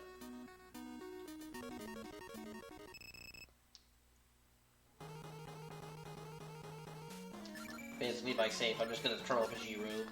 So, there we go. There we go. Yeah, honestly, I wish that we could keep that tactic throughout the rest of the game. Like, it's so powerful to have all incoming damage. If I could pick like a curated list of 6, it'd be like Giroux, Beiji, Jin Xian, which is like the highest tier healing tactic that is an AoE heal. One of the AoE offensive spells, it doesn't matter, they're both comparable. I guess the fire one, because it doesn't need to be around water, and like... yeah, those would be the ones I'd always want to have.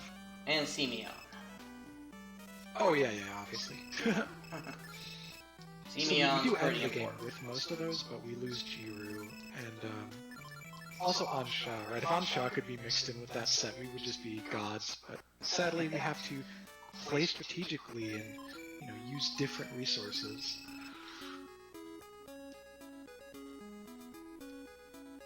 Yeah, there's lots of different ways to go about this game. Ooh, here we go. Well, you said I wasn't caught off guard yet. First time for everything.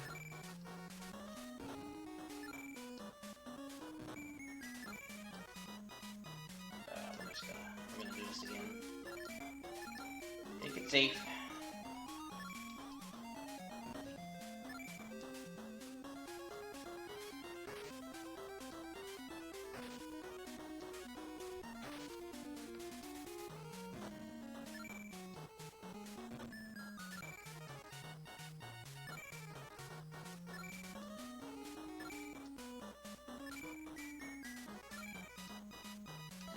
Pretty soon we get the fun fight coming up. The last couple of runs has not, my practice runs, the fight has not been pleasant to me. At all.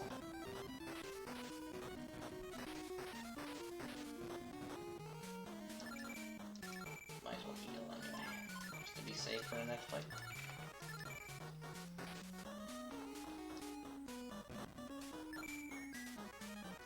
Or maybe I won't. Don't matter.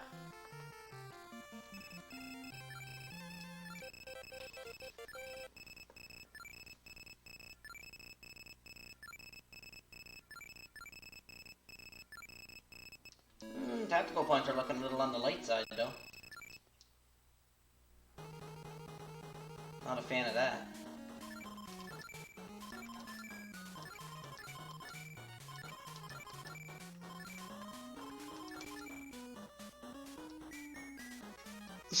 It's kind of funny, this battle against Liu Zhang, who's in the family of Liu Bei, the sort of main story character who we had in our party a while ago, and who's, you know, the leader of our army and all that. This you'd think would be this like big hard set battle, but these generals are all kind of pushovers. They've got high soldier counts, but they don't do much damage, and it's a pretty inconsequential fight. Yeah, so a little underwhelming story-wise here, but the fights are going to get a lot more difficult and compelling also in the next 2 chapters. They're going to be a lot... Yeah, it's going to get a lot rougher. Strategically. It's going to get a lot rougher fast. We're kind of at the easy point right now. Looks like Guan Yu is just taking an absolute beating here. Everybody's good old punching bag.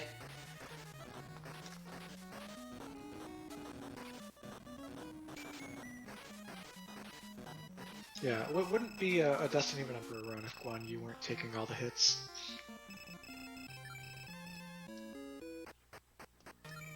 I'll probably almost leave them dead, but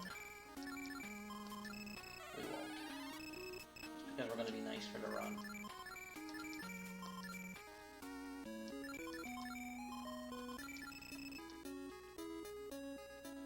Oh wait, yeah, isn't he about to be replaced? I can't remember if you actually... Yeah, fight he with him is. again. I didn't have to res him, I'm just being nice. Alright. And I got extra reses anyway, so...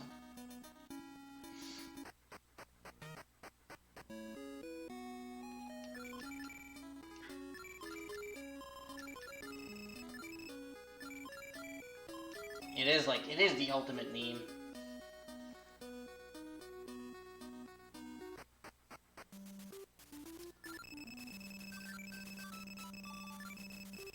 So now somehow 50,000 pirates passed us by in that 2.5 seconds.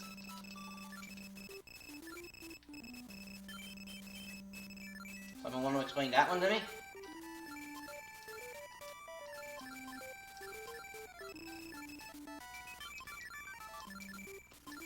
Anybody? Alright, now we're gonna do some selling. Another shopping trip. Yeah, the mid to late game is punctuated with these big in trips. There are 3 things we need to repeatedly restock on: gull wings for transportation, power pills for battle strength, and smoke pots to reduce random encounters. And with only 8 slots per character, we don't even always carry 7 people in our party, and we have to 3 or 4 slots dedicated to equipment and other kind of stuff. You run out of inventory space fast, so there's a good minute or something of shopping like every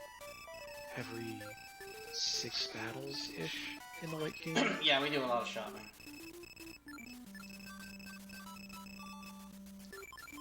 I'm just gonna do a little bit of inventory management here. Take me a minute. Stop my inventory. What do you have on So there? story-wise, I guess where we're at is this juncture.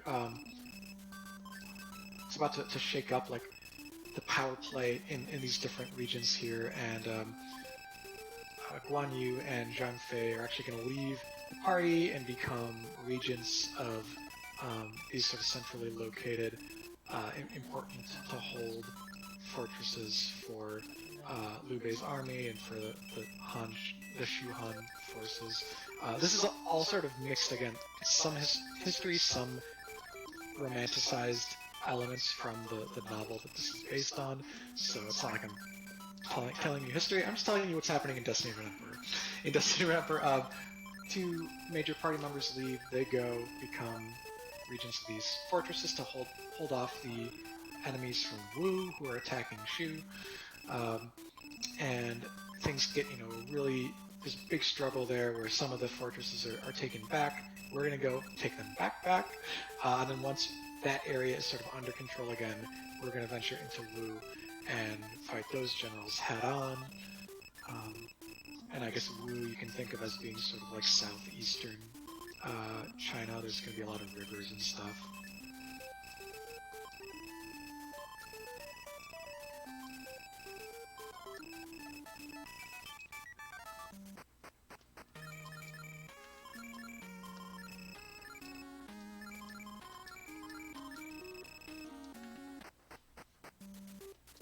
Yo, Unpy! How are you, man?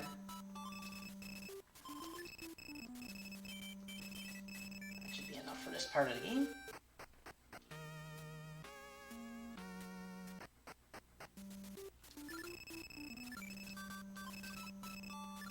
Chainmail for you. Chainmail for you. Chainmail for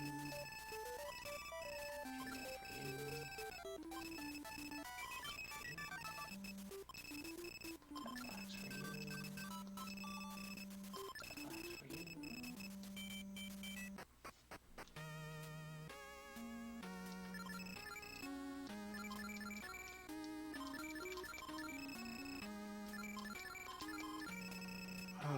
yeah, the other story element, which we'll see a little bit in this dialogue about this power struggle, is like these three regions. It is, romance of the three kingdoms. In these three regions, there's like a major power struggle. There's someone sort of vying not only to lead that region, but also to like unite China under that particular region's rule. There's some betrayal, people being assassinated or family members conveniently dying, so that others can take over. So yeah, we're gonna go into Wu and fight the Sun family. Because apparently Sun Ce has been assassinated, and Sun Quan is trying to take his place. After that, we go into Wei and fight the Cao family.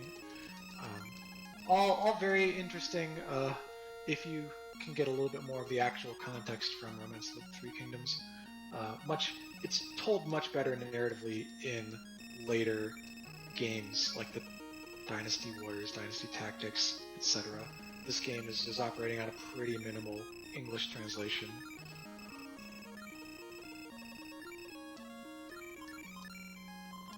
Wow, you got a lot of buildings. It looks like I'm probably 15 minutes behind my PB at the moment. Where am I going? So I'm probably looking at 3:10, 3:15 right now, finish, if all goes well. Yeah, I was gonna say the breakpoints actually haven't been that bad as far as where we're at, because even though you've been using safety strats, stuff hasn't generally been going wrong otherwise. You've not died or had terrible fights at some of the things that could have gone much worse. Yeah, that's true. But coming up, well,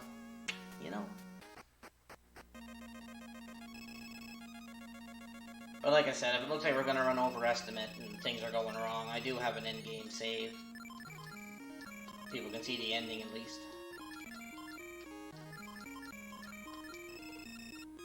Now, I didn't bother equipping these guys, the other two, Guan, Yu, before they left, because they come to you unequipped. So, you gotta re-equip them anyway. Yep. Like father, like son, the children of Guan Yu and Zhang Fei, respectively, that we get Guan Xing and Zhang Bao, they get the exact same inventories that their fathers had, so very convenient. They're similar but slightly worse statted generals overall than their parents, with the exception that they're both faster by a lot. Their agility stats are much higher, and that's important. There's kind of an agility creep in this game, where late game generals have very high agility stats. Thankfully, there's a scaling element to the agility for our team as well. Tiger generals get a multiplier to their agility in later regions of the game. It's just hard-coded. Once you hit certain story chapter triggers, you innately have a higher multiplier on your agility. I gotta settle a few countries first here.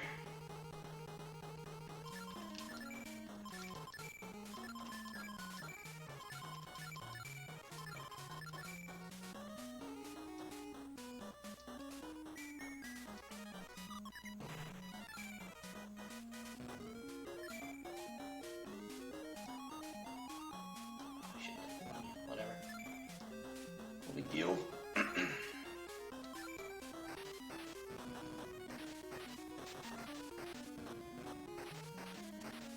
We're going to win. Spoilers. I hope we're going to win. Hope we don't go over estimate. Yeah, I mean, there'd have to be some tragedy, like losing to the or is it the battle after Sima Yi 2 and having to redo that whole stretch? That's about the biggest time loss I can think of that you can't really play around with saves. Yeah, unless I make a major mistake, we shouldn't really fall too far behind, depending on, of course, the next couple of fights. The next 3 fights are pretty much the stomping grounds, because once we get past them, we get the tactic we finally want, and then the game gets a little easier. We hope.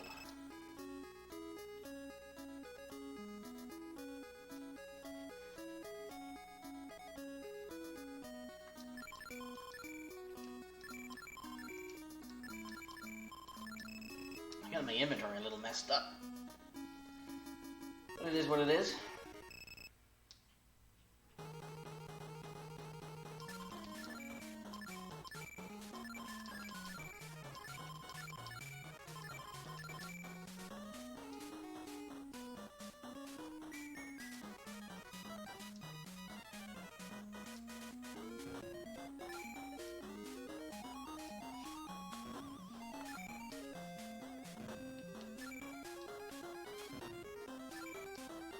Oh, I mean, every fight you can lose. It's just if you lose some of them, they're not really big setbacks.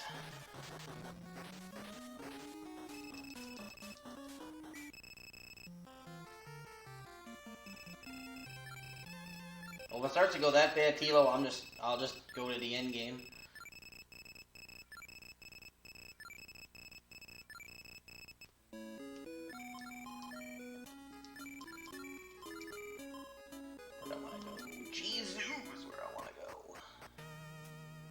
Out of my way, puppet.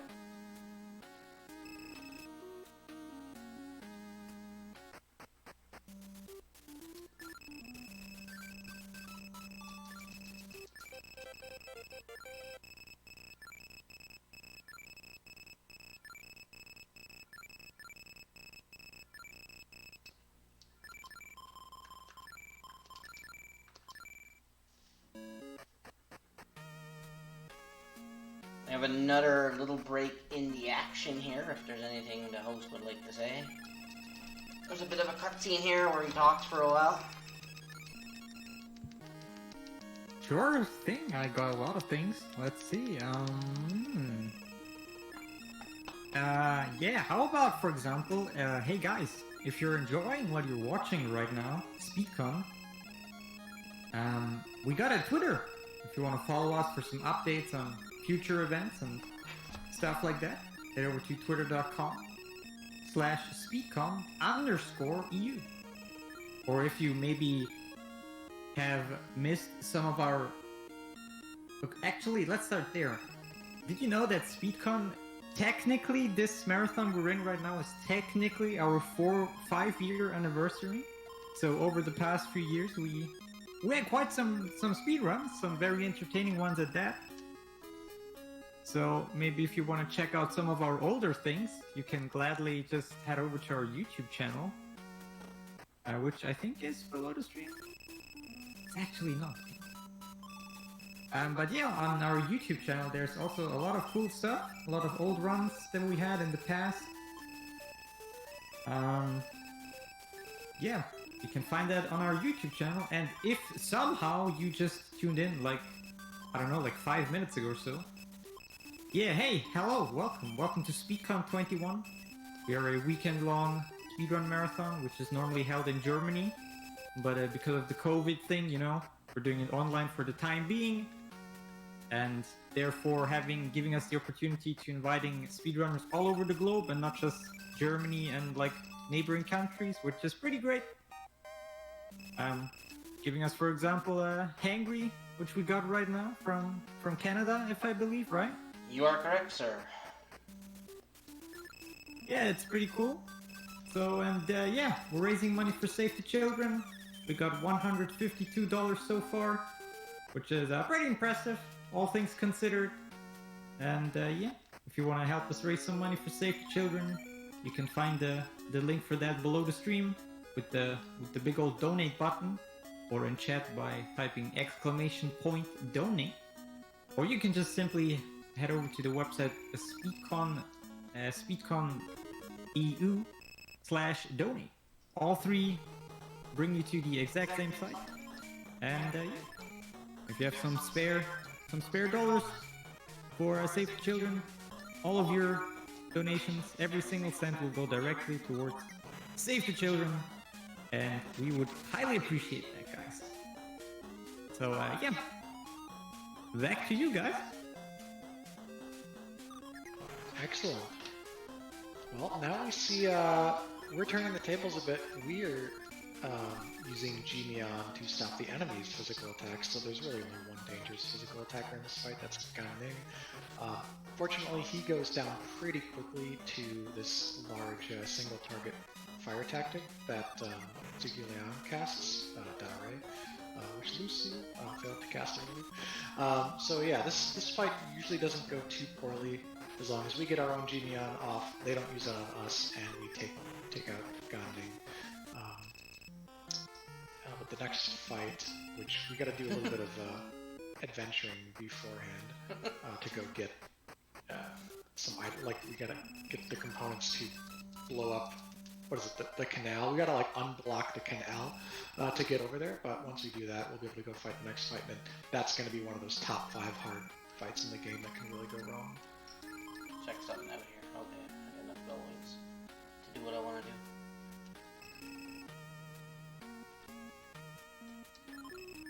Well, this is where I do a dangerous grind, and I really didn't have time to plan to do it safer, so we're just gonna hope for the best.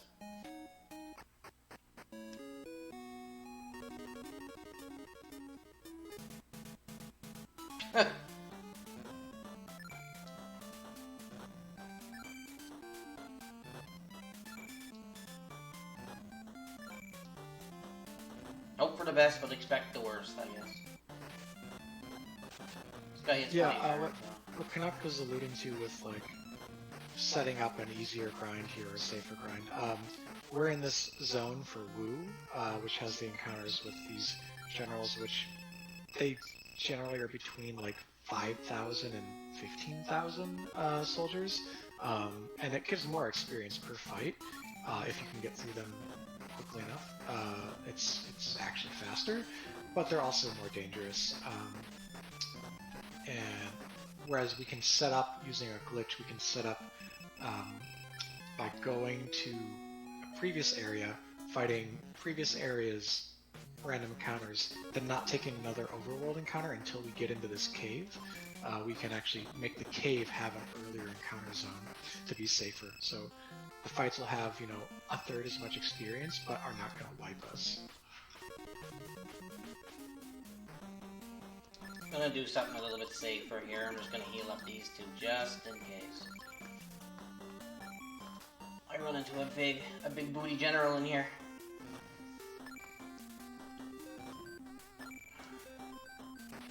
I can't remember the total experience I'm looking for. I just normally play it by ear. But... oh man, I could pull up my notes and find the exact number. I think I want like 53 coming out of here. I know I want 63 after the next fight. I know that's what I want that. No, yeah, 63 2 fights from now, actually. So, okay, this level's good. You want to see this level in here. Yeah, it is 63 466. Yeah, that's after Zulian, or however you pronounce his name.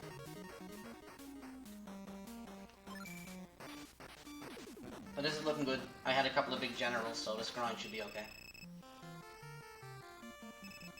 Oh, sorry. I was looking at, yeah, a breakpoint that you would want later. You're already at a good breakpoint for now. Actually, wait, you do this in a different order, I think.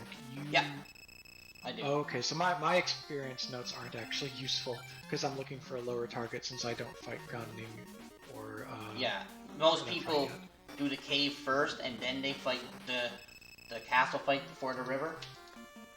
I'm good now? Okay. I'm gonna do that just to prevent anything from happening. Now what we're gonna do is we are gonna go wing back to Chainsaw. Because we want to do a save. The next guy is not pleasant. At all.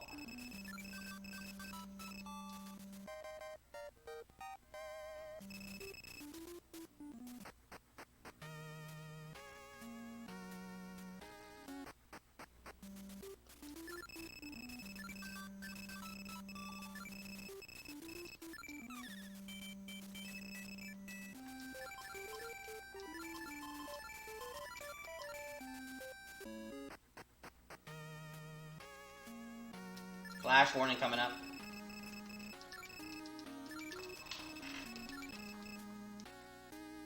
Boom!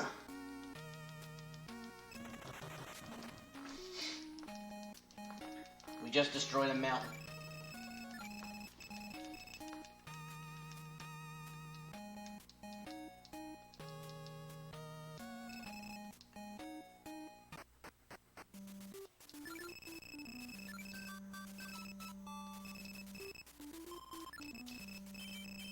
I'm always worried I'm gonna run out of gold wings. That's what scares me the most. Do I need an in? I don't. Okay.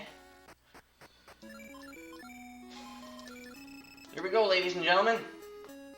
This is it.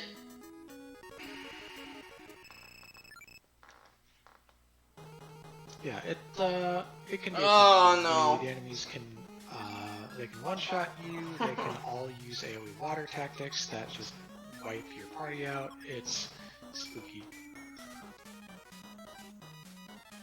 And then when you get jumped, it's not good. Like, I don't even know if I can do this now. I don't think because we need our strongest attackers to be above certain HP breakpoints, as mentioned before, to be doing maximum damage.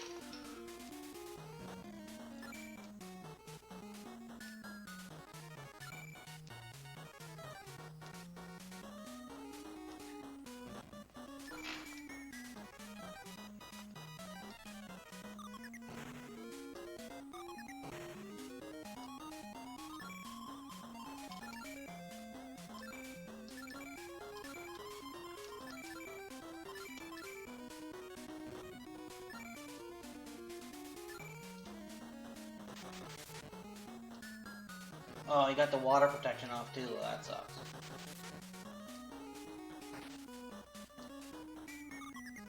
That's good.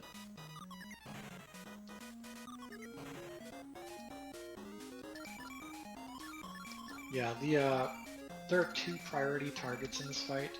Zhou is he's a physical threat. He can cast on shots, he one-shot you, and he can also cast water tactics, and he can heal using Wan Fu, which is a single target full heal that triggers to be potentially cast once soldier counts are low enough for the enemy. And Kanze can cast water tactics and is just generally strong in that way. Gu Yang is the only relatively not too threatening of the enemy generals. Okay, he didn't use Wan Fu. So we're gonna get through this. Whew.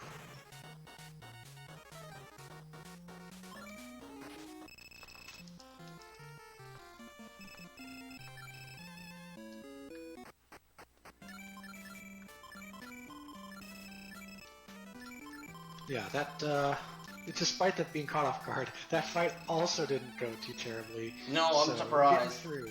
I almost reset. Trust me, I thought about resetting that.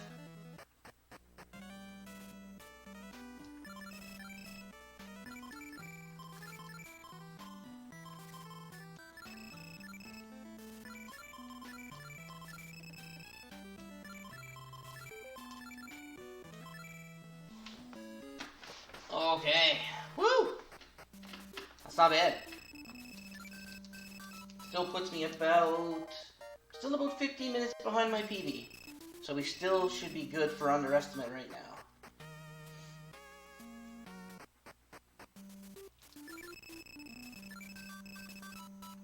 Now we're gonna buy some stuff.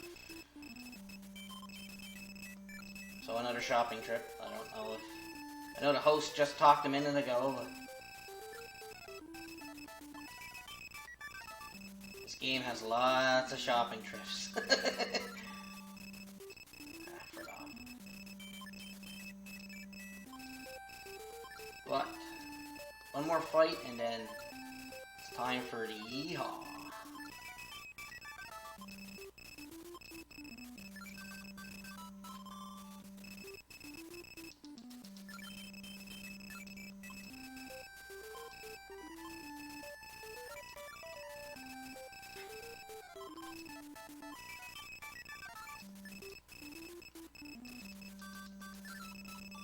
Yeah, a death to him is not costly. because it's not a long ways to go back. Really.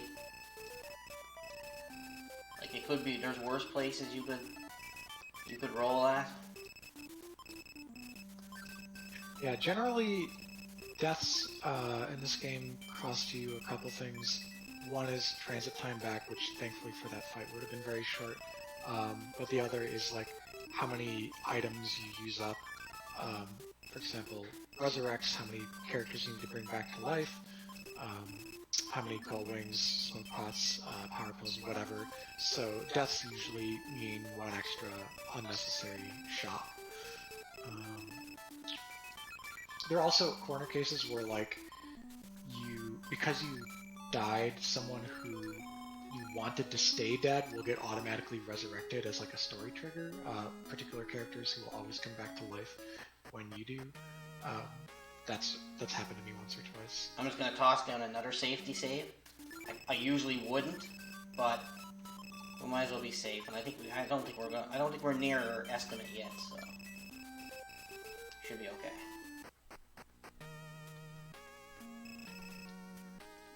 Because the next fight can go wrong as well. It doesn't usually, but I didn't even check my experience. Ooh, I'm low. Big time low. I'm gonna have to do a bit of a walking grind here.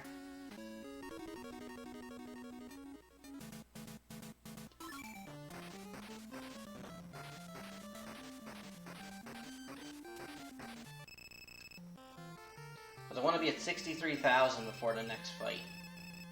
So I'm really low. How did I... No, wait. Wait, no. Never mind. Doi! We're good. I forgot there's one more fight before. So. I did notice the donation counter tick up. Ooh! We've got a little time before the next fight if the host wants to talk about that. Hey guys, you guys have like this sort of feeling that you always give it over to me when literally I'm about to ask if I have a moment. Like, happened 3 times in a row now. You guys are pretty amazing. But yeah, I just first of all, I quickly wanted to announce real quick that I've been online now for about 4-ish hours, so I'm signing out now as a host, but don't you worry. I'll be leaving you in the very capable hands of my friend Floa here. And about these donations, I believe that he can say a few words about those. Darn it. I could indeed, if I would have the tab open right now with the donations. Just give me a quick sec to open that. And we are good to go with that.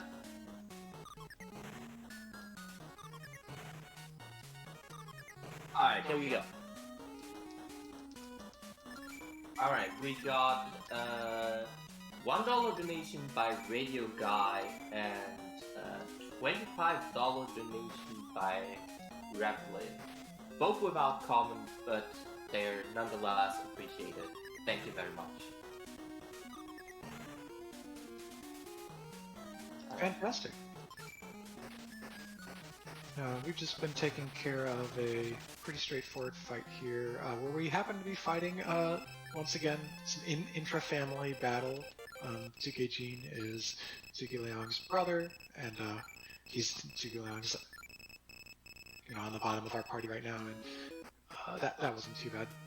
This next stretch is just going to be a lot of walking. Yeah. There's a big, long stretch of caves we're going to go through and use a ton of smoke pots before we get to our next fight. But we're getting really close to the part of the game where you get to see Ansha and get to, cheer or curse based on whether it succeeds or not. Well, we'll hope it succeeds. Because I don't have a save.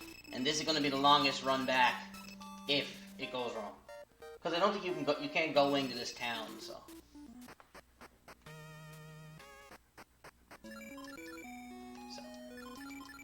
Pray for me.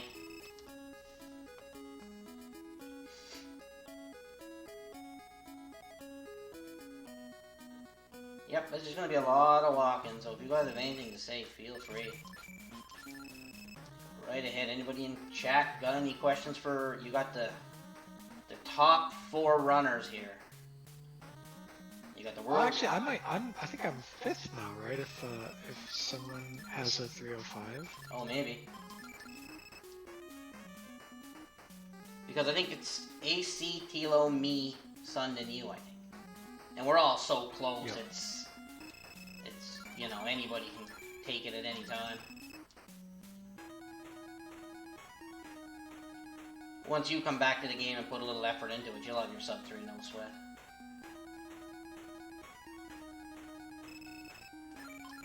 I've always been interested to see if European Tom Group could do that, though.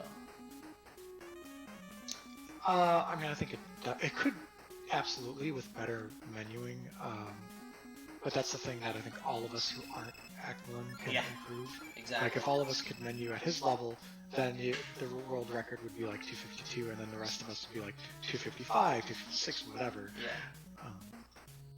It's going very well, Flora, and if you have anything to say at any time, feel free to pipe right in. Don't wait for a call or anything. Because a lot of the game now is just basically me going and taking people's heads off, I guess you could say. And there's still a lot of game left, right? We're like over an hour away, I think, from finishing. We're pretty much an hour away from finishing, I'd say.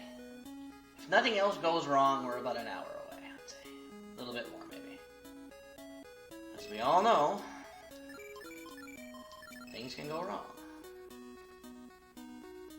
Yeah, this end part of the game feels a little bit artificially elongated. They just suddenly, a thing that wasn't the thing in the past before, like the caves were all short, but suddenly the caves get really long in the late game, though there's some decent treasure to be found in them. If you're running casually, that's where you find most of these swords that we had forged by the ironsmith.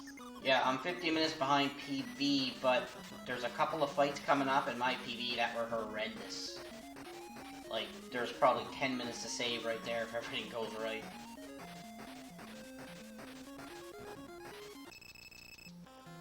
PB would be 2 hours, 59 minutes, and 53 seconds. Ravelin, that would be my PB. And now, here we go. Bring it.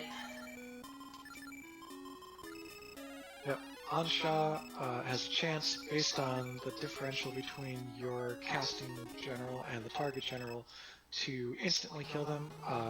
You can work on any general in the game except for a couple of hard-coded story generals that are the late game bosses. But yeah, we're gonna try to insta-give like every scary general coming up here.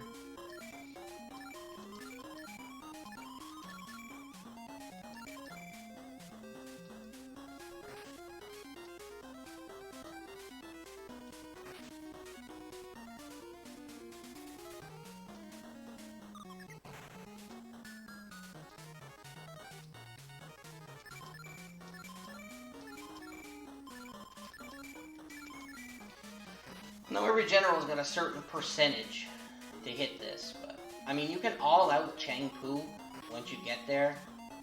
You don't really. Oh no, that's all right. I'm not using him to do it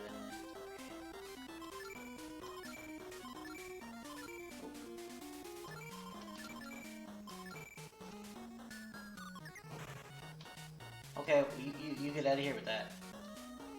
Come on, Zhuji Lang. Yes. I'd like to see.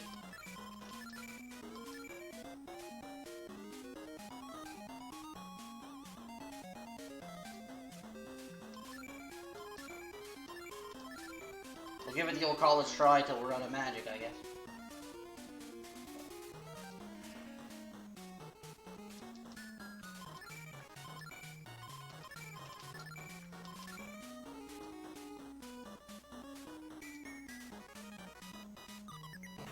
Uh-oh.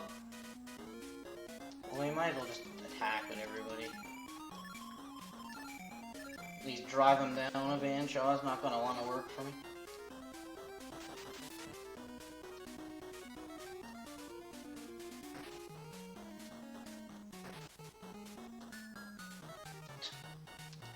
Unreal. I mean, I think it's a coin flip between this guy, but...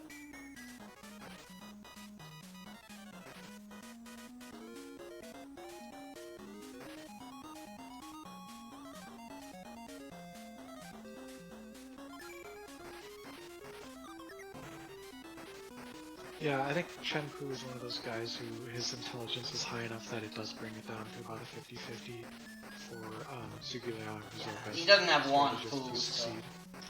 I probably could have all-outed him from the start, but... Yeah, the only slow thing about All Out in this scenario is that because I'm pretty sure the opposing generals cast Ji-Ru at some point, we're doing half our normal damage to them, and this fortress has a pretty high defensive rating.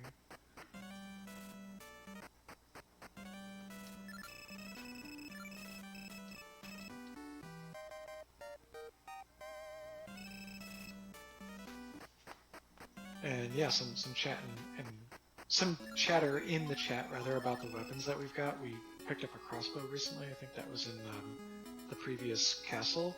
But after the next couple fights, our weapons will never matter again because we're going to dupe the strongest weapon in the game. Well, second strongest. We're going to dupe the second strongest weapon. I know, Tilo. It kind of worries me a little bit too, but much I can do about it now. Oh, is it ever low? Ugh! I didn't think it was that low.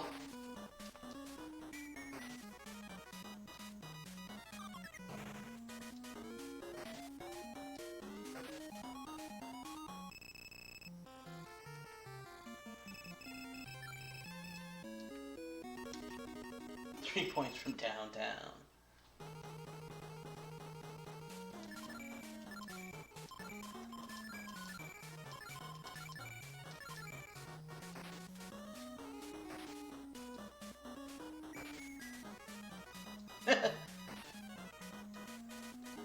Somehow I don't think that would work.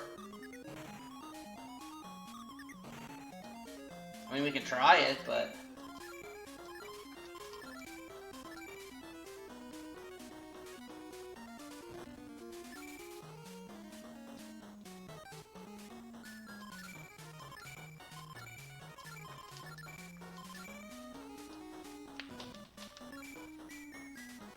So, I mean, hopefully the game's gonna give me a bit of luck eventually.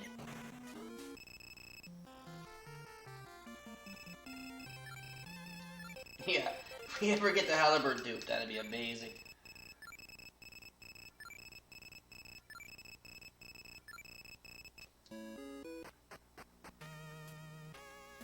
$117.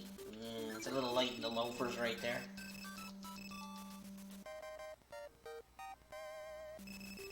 Yeah, we gain variable tactic points per level up on levels where we have the requisite general of like a high enough intelligence to learn that level's tactic, and that eventually stops, right? The final tactic is learned if you have the smart enough general in your party at level 31. After that point, you get no more tactic points. So imagine, you know, you had like a priest or a wizard or something in your RPG, and at level 31, you just stopped getting MP ever again. That's what it's like in this game.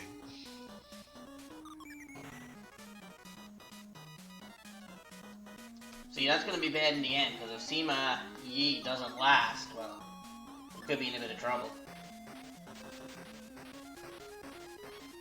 I've had these pirates jump me before and pretty much kill me. Like, these pirates are dangerous. Oh yeah, these pirates can mess you up.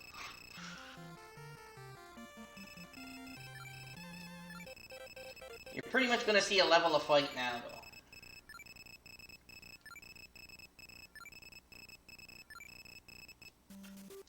One of the routing again. things that we do, and then that each runner does a little bit differently, is trying to make sure that at these different level break points we have someone of the right intelligence to make sure we get that permanent tactic point upgrade, because they are so scarce. But there's trade-offs to putting yourself in a situation to actually get some of those level ups. Now you're gonna see me selling all my weapons. Don't cry. Not the chain. Well, I could sell the chain, yes. I'm bringing that at this point. Yeah, we're gonna take advantage of one of the good bugs and we're gonna dupe Qing Long. It's the name. There's special names given to the 5 different like legendary swords that have been forged for us, and the town that we just defeated the general to access. When we go back there, we'll talk to a townsperson who will offer us the sword. But if our inventories are full, we have to drop something to pick it up, and then we can just keep doing that, and the dialogue will repeat. We'll be able to get 5 or 6 copies of the weapon. I like to take 6 sometimes. Some people only take 5. I only take 5 because I don't switch. I don't. Towards the end of the game, I don't give Zhu Jilang Jiang Wei's equipment. Like I don't do that switch there. So for a couple of fights, Zhu Jilang has no equipment on. They're not really dangerous because you're just Anchon everybody anyway, but that's usually how I do it. Now I'm just filling up everybody with small talk. Have a minute. Go right ahead, bud. We got a $10 donation by Keith McRocks. Without comment, though, thank you very much. But I can say that this donation went towards the Final Fantasy 6 Worlds Collide Bit War, which is to name the starting characters. And boy, I can say we have a bit more going on. Currently at $25, we've got MC. At $30, we've got Ashma. At $10 each, we've got HW and Ultras. And at $1 currently, we've got Cecil. So, if you want another name in there, or want to put one of your other names in the top 2, keep in mind the top 2 names will be chosen. So keep donating towards that incentive. We got quite a bit more going on there. It's gonna be interesting to see how that turns out. Back to you guys.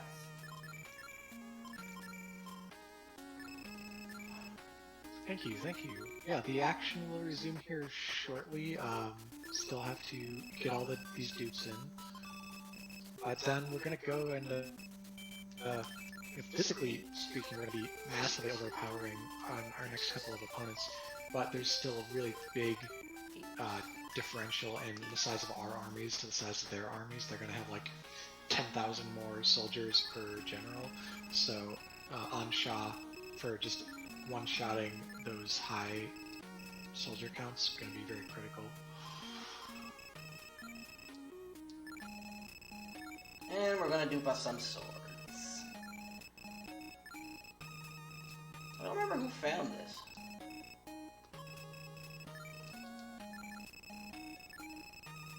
Does anybody remember who found this? In chat, Tilo was mentioning the Japanese runner of this game, Masayu, discovered this glitch as well as the Yellow Scars deletion glitch, which we used at the beginning of the game to make those early fights easier.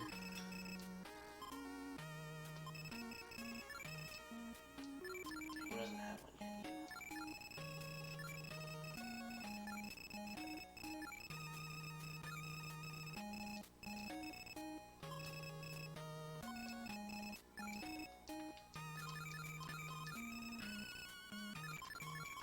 Alright, her attack power just tripled. Or more. Okay. Grabbing in and we'll go.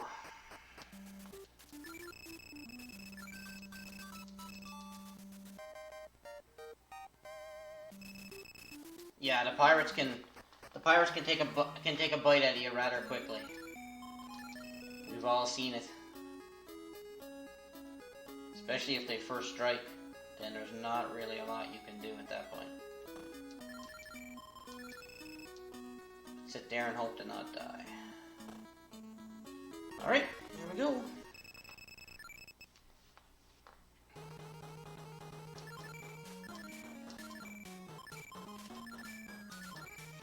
Not a fan of that tactical point at all. Oh man, the swords just cut through the rebel forces. Ah, look at that power, baby.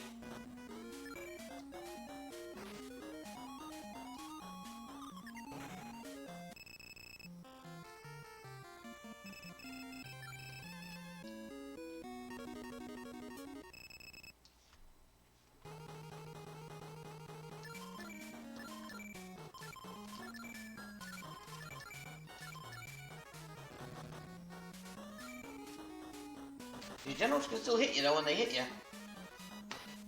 Ooh, that was a crack.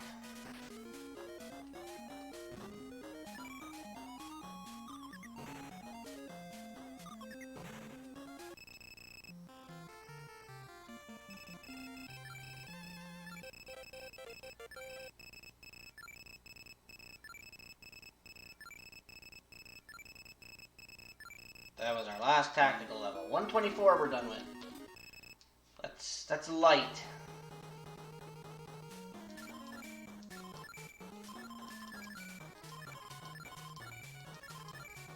Not gonna lie, it's kinda light. I may have to peruse into some backup strats.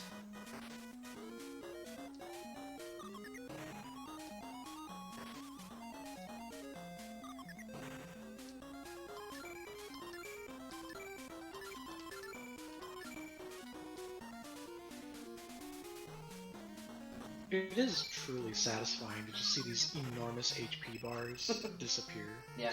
for the enemy generals. I mean, when I played this game when I was younger, I had no idea. Like, I'm gonna go back and grab it in here. Yeah, I had no idea what the tactics did, so I was max level and I still couldn't beat Sima Yi at the end of the game.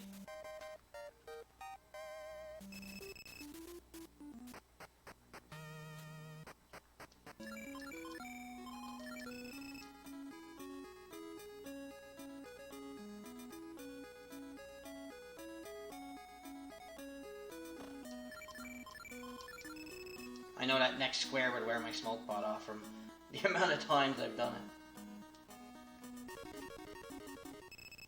It is kind of funny that, like, I don't know if the developers just gave up on trying to make, you know, a relatively realistic looking map or what at this juncture of the game, but that spiral interchange that we passed by, like, I don't think some perfect spiral of mountains exists anywhere in Southeast China, though I'd be glad to be proven wrong. So it's just kind of funny, like, oh hey, this game went from looking kind of ordinary to, woo, spiral map. But I'm not gonna lie, I've been lost in it a few times.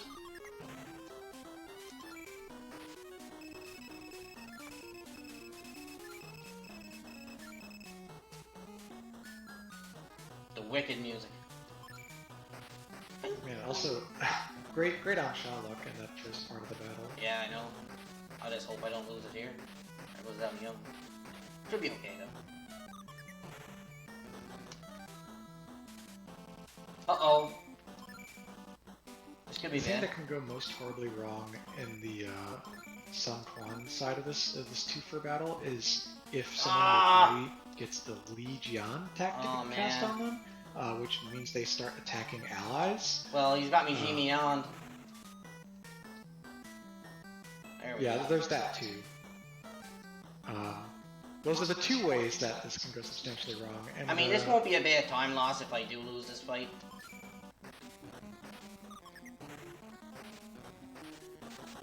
Yeah, he's got a lot of disables. He can stop you from acting with Yishin. He can stop you from attacking and dealing damage with Jinya. And he can make one of your characters You know how long attack it's been your allies. since I've with, died there? Like When was forever your and last a day. safety save? I'm not gonna bother. It's not worth it. I mean, this ain't a bad time loss.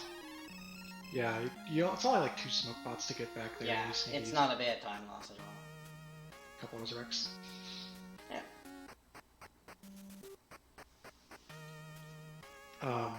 The thing I was getting at with the attack your own allies ability is you don't necessarily notice that it's happening when you're all outing.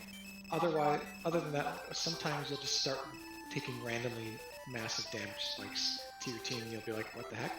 And you have to pull back and you'll realize, oh, hey, someone on my team is under the influence of Legion.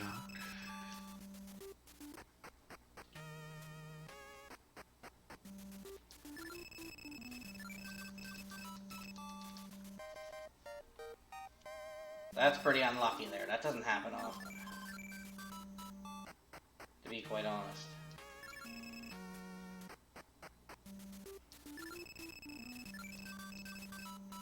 But of course, marathon luck. Can anybody carry anything?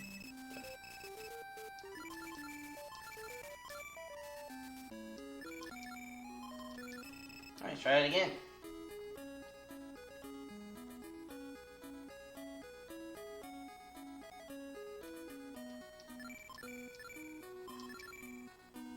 Okay, just making sure. Malang didn't die, so my tactician didn't change. Ah, and it's good too, because I think I go right into the Sun Yi fight, don't I? Yeah. Try this again, with feeling.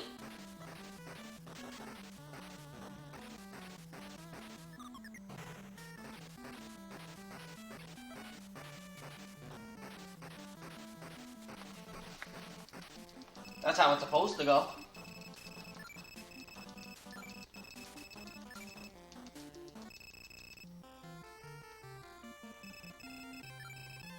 Yeah, a world of difference between a fight that goes optimally and suboptimally in this game, really.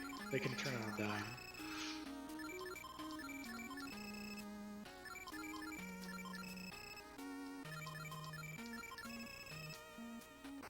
Well, so we're past that, and we've got to do a little bit of shopping, a little bit of billeting, and menuing and stuff. Do we have any updates from the host? Well, of course, I got a $35 donation, which I am gonna believe is over from our friends at German. It's from Anonymous, saying Rommel, and it's going towards the Final Fantasy VI Worlds Collide character bit war name, and the name is gonna be Veni. That's gonna be interesting to see. Alright, so to give you a quick update on that one, let me refresh the page. Now, in first spot we've got Vini with $35. Second spot is taken by MC with $25. Then running up, we've got Atma with $13. Followed by HW and Ultron with $10. And last but not least, we've got $1 for Cecil. So, yeah, keep those donations coming, guys. The bit war is going strong. And there could be snipes any moment. Yeah, let's keep those donations coming. This is a very good cause.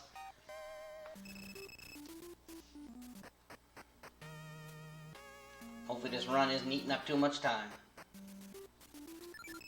Okay, we're gonna pop another save here. This next fight can be a kind of a dandy, but should be okay. 2:32. I don't think we're more than an hour away from the end, so.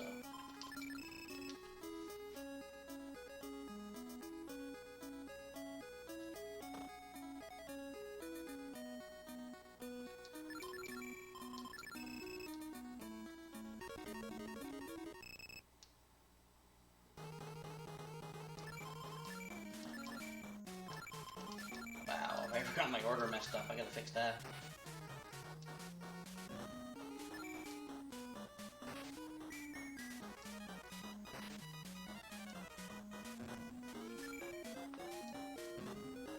It's hard on the muscle memory when you don't have your characters in the right spots. Very true. So used to having Zhuji Lang 4th and Zhao Yong 5th.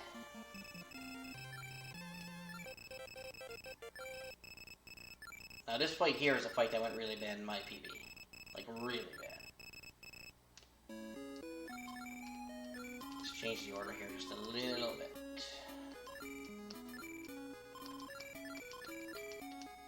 I don't have to put that tactician like that anymore because there's no more levels, but it's just, like I said, just easier for me.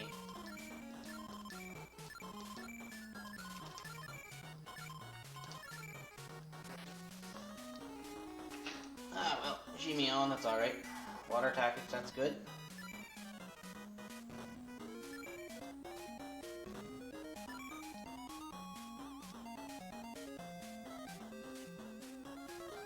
Here we go.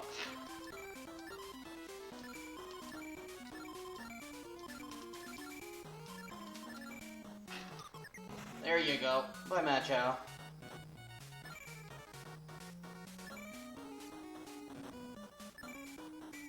He's the guy with my reses, too. Figures.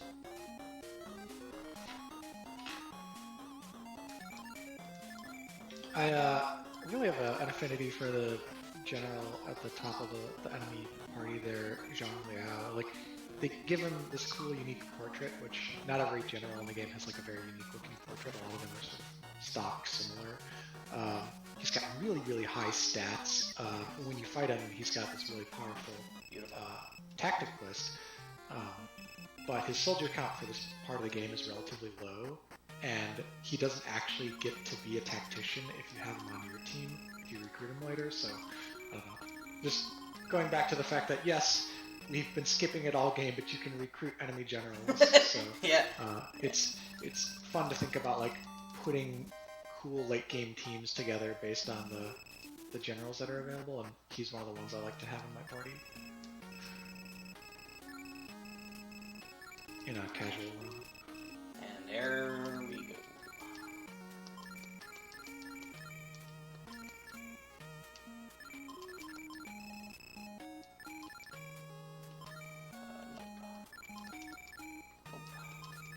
Come on. Work, fingers.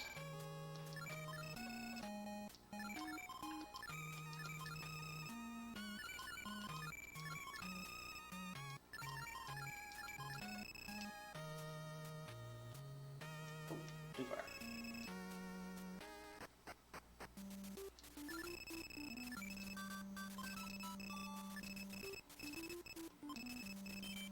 It's like you get to a town, you shop. You get to a town, you shop. You get to a town, you shop.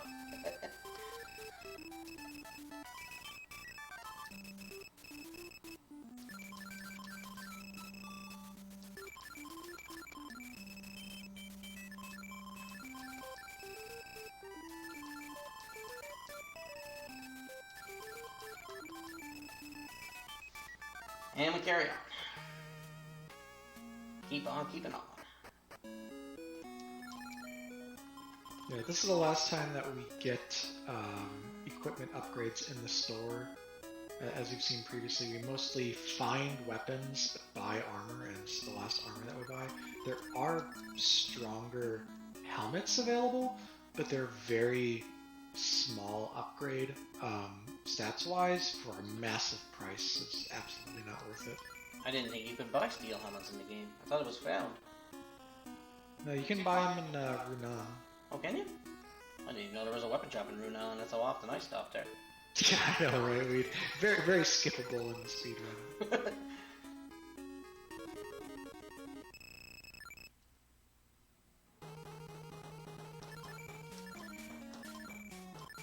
It's a bit better tactical points. Now that we have Zhang Wei as our tactician.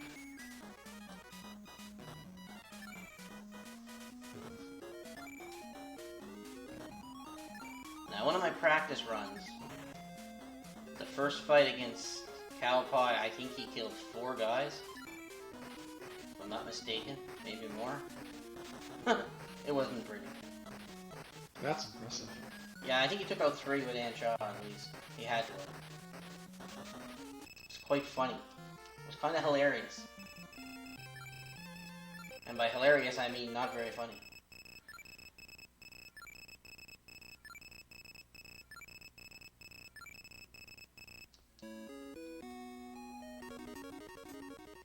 Well, this is a scripted, I Like, I don't know how to get the drop on you. You see them, you're walking into their fence. I mean, it's kind of weird. That's good. That's alright, I don't mind that for now. I can live with that for now.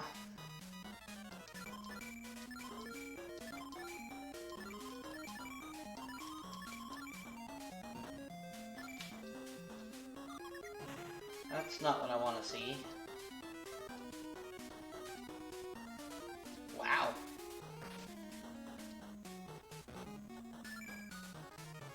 No matter, and I think it's the name Guan. If your name is Guan, you're getting attack level. That's all there is to it.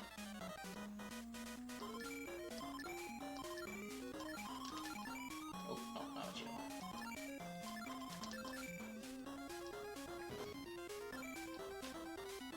want. Ooh. Yeah, Cao Pi is one of those 3 generals who cannot on-Sha, Sun Quan, who we fought earlier, and Sima Yi, who's coming up later. All hard-coded to fail. Cao Pi's somewhat threatening. The on-Sha is the scariest thing in his arsenal, but he's otherwise not that terrible, and he's someone who you can fairly safely all-out once it's just down to him. If it gets down to him. I'm having 0 Anshaw luck tonight. It's a little bit sad. I'll have to heal Guan Zing, I guess. There we go. You know what? We're gonna heal you this round. Just because. I don't give a crap about Machado.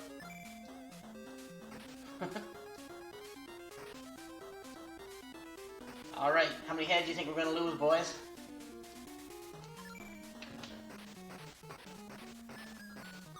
One.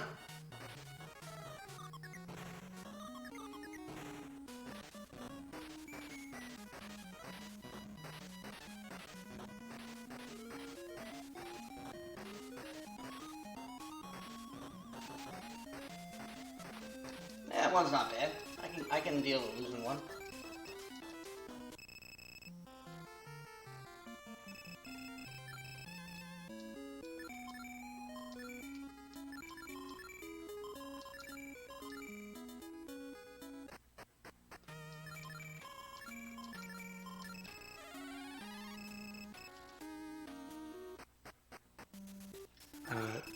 Tilo in chat, who knows a lot of the stats in the game, pointing out one of the quirks. There's a really weird. It's not just more intelligence equals better, less intelligence on the enemy generals equals better for landing on Shaw. There's actually sort of a calibration of being closer to or further than them that changes your odds.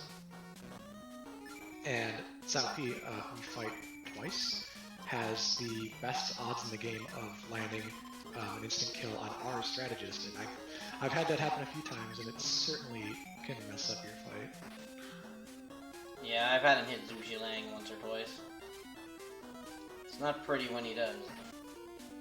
Now, I could all out this, but he does have Wan Fu. So we're gonna take a chance he's not gonna use it, or get it off. Oh yeah, well, friggin' stupid Jimmy on. Lu Meng is, he's got really dangerous tacticalist, but he's otherwise not very threatening. And his HP is low enough that with the kind of weapons that we have now, you can usually finish him off with an all-out before he full heals, so we did use Wan Fu one time during that fight.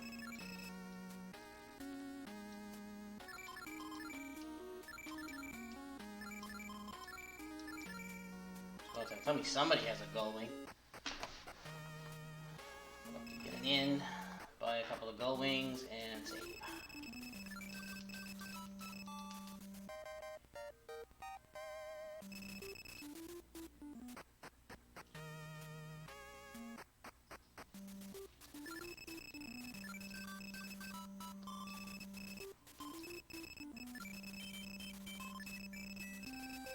I like to make sure I have Gull Wings.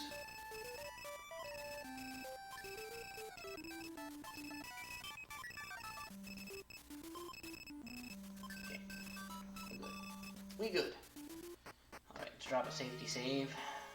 We'll head out.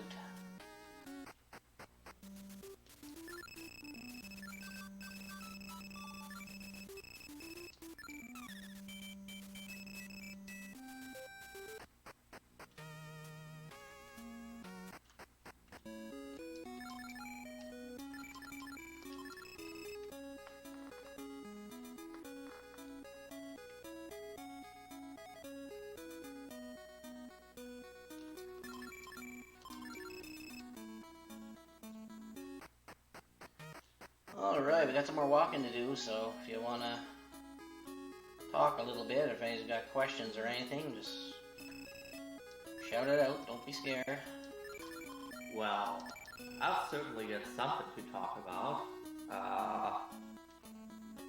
As I've already been stressing out in the past, we do have the Bit War, the character named Bit War for the upcoming Final Fantasy VI Worlds Collide run, and yeah, top 2 are gonna make it.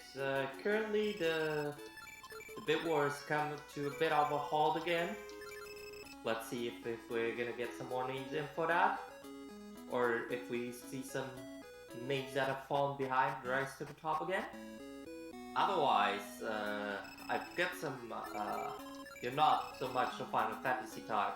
I've got some other incentives I could talk about. For example, we've got a minigame showcase later for Yakuza Ishin, and we're currently at $32 out of $100 for that. And if we meet that, then Elave will show us a few fun minigames the game has to offer, which includes a bit of karaoke. Personally, I would be really looking forward to that. And after that, we've got the Legend of Zelda Skyward Sword randomizer. And yeah, if you want me to hate or enjoy my run a bit more, then you can add some little more spice to the randomness and donate for the entrance randomizer. We are currently at $20 out of $75 for that, and I would love for that to happen, honestly, but yeah, we're gonna see about that. Back to you guys. Perfect. Well, here comes our second fight, but I'm gonna take this castle from the side, because if you attack it from the left side, Cowpie can't use Hong Shui, which is his best tactic. So it kind of forces him to use his fire tactics more. We meet again. One of the few contributions I've made to the runs, which generally speaking I've just otherwise followed Tilo and Akmoon's routes for. And this story battle is set to catch you off guard. That'll happen every time. Thankfully, there's not a ton that they can do to us. Like, their physical attacks aren't that strong. And these generals are all pretty easy to wipe out with Ansha, so this fight usually doesn't go too poorly. Though, again, the tactic points, I mean, we did talk earlier about how they were going to be a concern, and our tactic points are low enough that if, you know, a couple Anshas miss, then we're in trouble. Cool. How to get rid of you?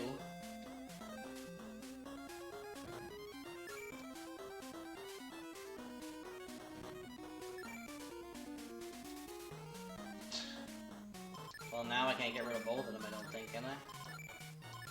Oh, well, I have to hit both. Or it could be in trouble. I don't know if you can all out with those guys left. We will try it.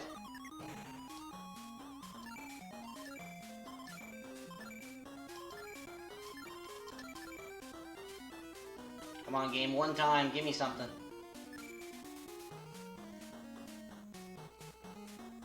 Yes! Now, can we survive this?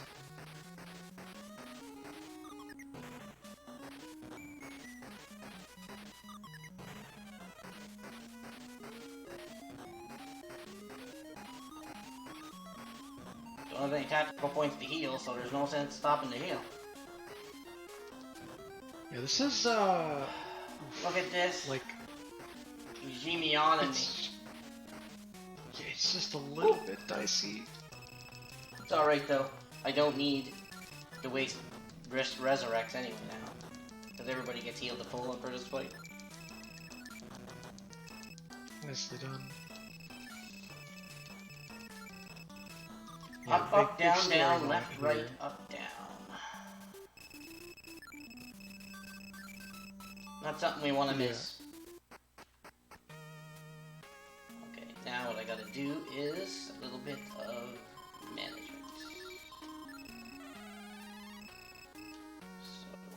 There's been this betrayal where these two families, these two forces who were previously aligned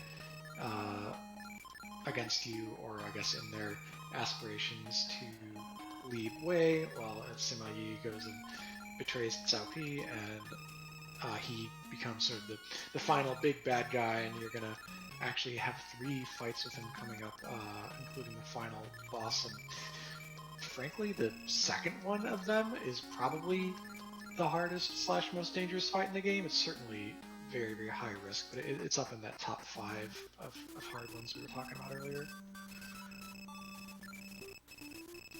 In case I missed the thunder. It is possible. It has happened before. There's a quick time event in this game. You've got to do a little bit of a pseudo Konami code. It's not the Konami code, of course, this is Capcom, but it kind of resembles the Konami code, to make sure that Sima Yi doesn't land his thunder tactic on you. If we get a moment again, I get some updates on the bid war. Yep, I'm actually about to do some shopping, so... Alright, perfect. I've got another $15 donation by Keith Dogs without comment, but this is interesting in so far that I've got the update for the bid war. Currently in the lead, still Vinny with $35, but we now have a tied second place with $25 each, having HW and MC. And a tied second place is really something we can't deal with. Like, guys, we need to somehow break this tie. We need a tiebreaker in here. We can't deal with this. Otherwise, we'll just have to resort to forbidden methods, like flipping a coin or something like that. We don't want that. We're gonna need an obvious tiebreaker in here. So if you're more of the MC club, then get the money in for MC. If you're more in the HW club, then get your money in for HW. Keep in mind, all things for great cause. Yeah. For example, all your donations go directly towards Save the Children, and $35 already can help secure the healthcare, safe shelter, and legal services for a survivor of gender-based violence. That is only one of the few things that that Save the Children does. And I have another donation.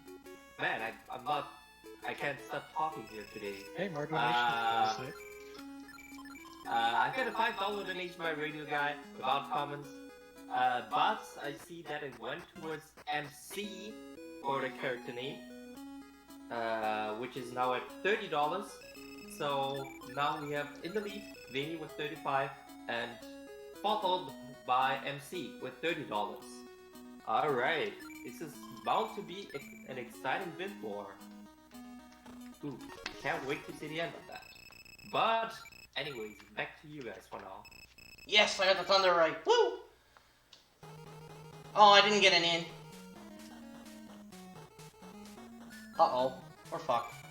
Oh, excuse me.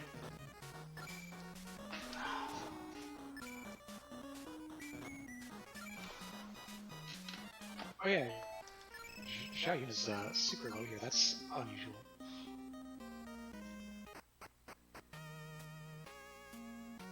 Oh right, it's because like everyone got full healed unless they were previous. Wait, you had to use a resurrect on him?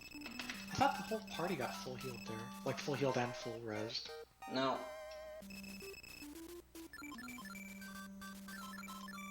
It's alright, it doesn't cost that much time. Just a walk. Fair enough. Yeah, I gotta rebuy the, it's like 6 smoke pots. I gotta rebuy all the friggin' power pills too.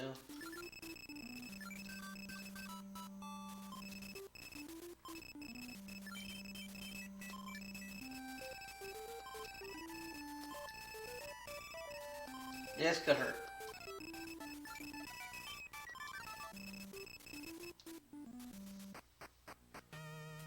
This could hurt.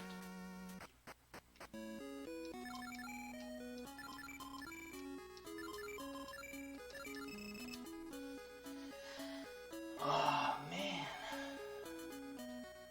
That's like the 3rd time I've done that. I don't know what's wrong with me lately.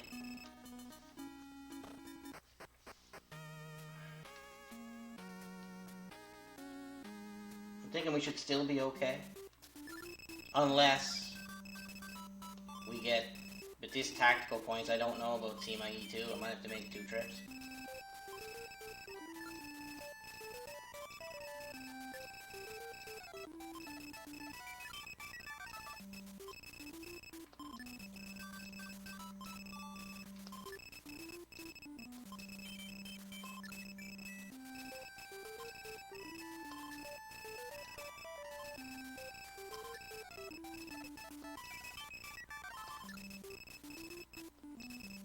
Interesting. Tilo in chat dropping some nuggets of wisdom about exactly how that particular cutscene worked, where you get sent back to Jianye after the first thunder, which you can't dodge. Only Zhangbao, Guanxing, and Zhuge get the free resurrect at that point. Everyone else has to be manually resurrected, and then you have to go to an inn to get back to full soldier count, but you do get a free tactic point refill, and it's apparently the only one in the game that does that. Yeah, I have forgotten a lot of these little specifics after not playing the game for 5 or 6 months. Yeah, I ran 4 runs this week, and I guess it wasn't enough. Yeah, I mean, remembering all the things that you need to do for the course of a 3+ hour RPG. But I think what I might do, like, yeah, is if Team IE2 stymies me due to the tactical points, I do have a save, so people could at least see the end of the game. Yeah, that wouldn't be too bad. If it's gonna go over limit. That's all.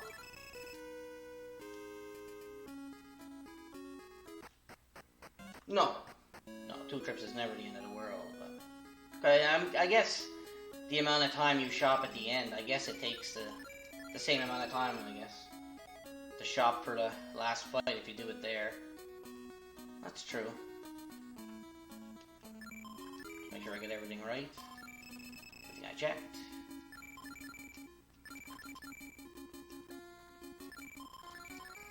Alright, we're good.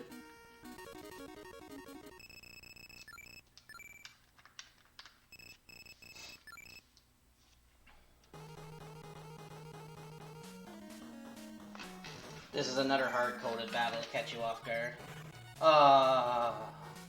No. Shake it off. Crap.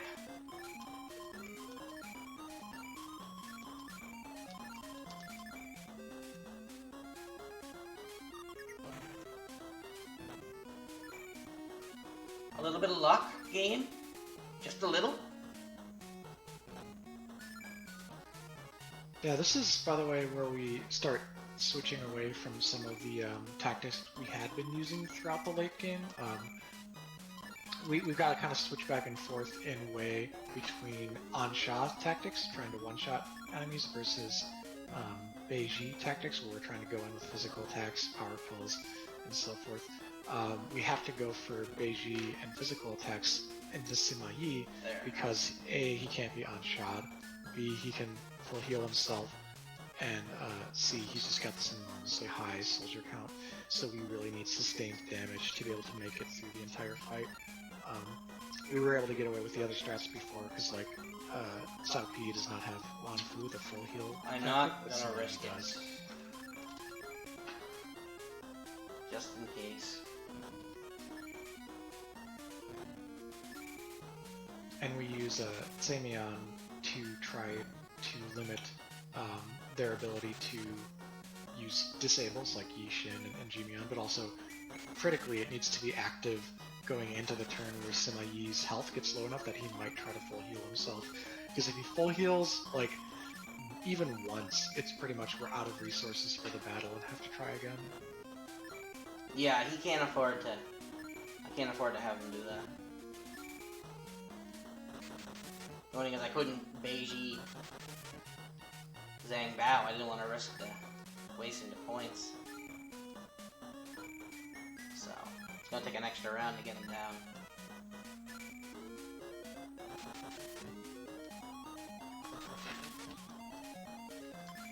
We should be okay now.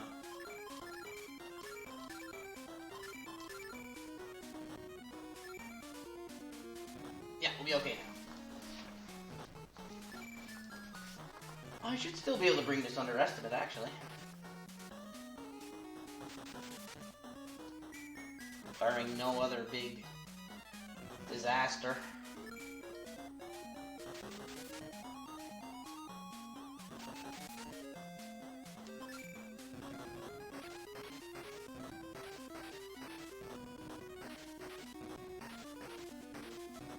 Yeah, Sima Yi being down in one of these 3 fights where we're against him is just always a chance to breathe a sigh of relief.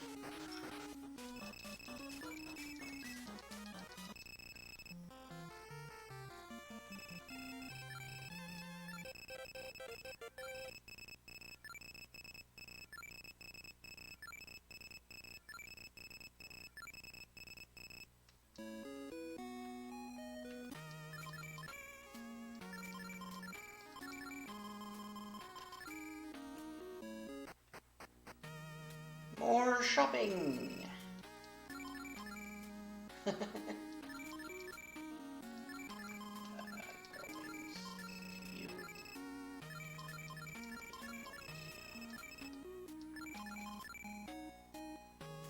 too many gold, you can drop that one. Okay with that. Yeah, this is another shopping trip. If there was anything more to say about that bid war going on, it sounds pretty interesting, though.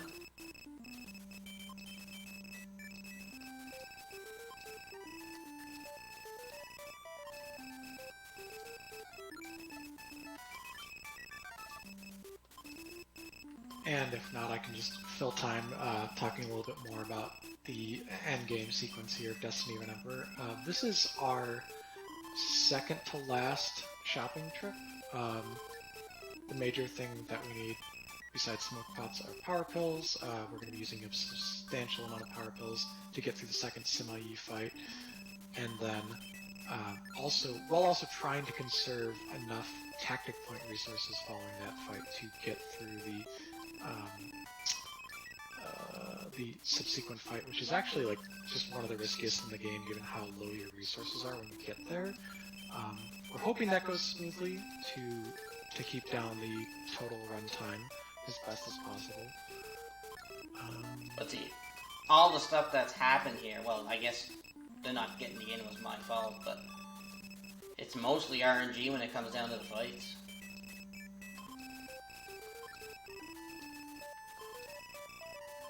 How you gonna survive?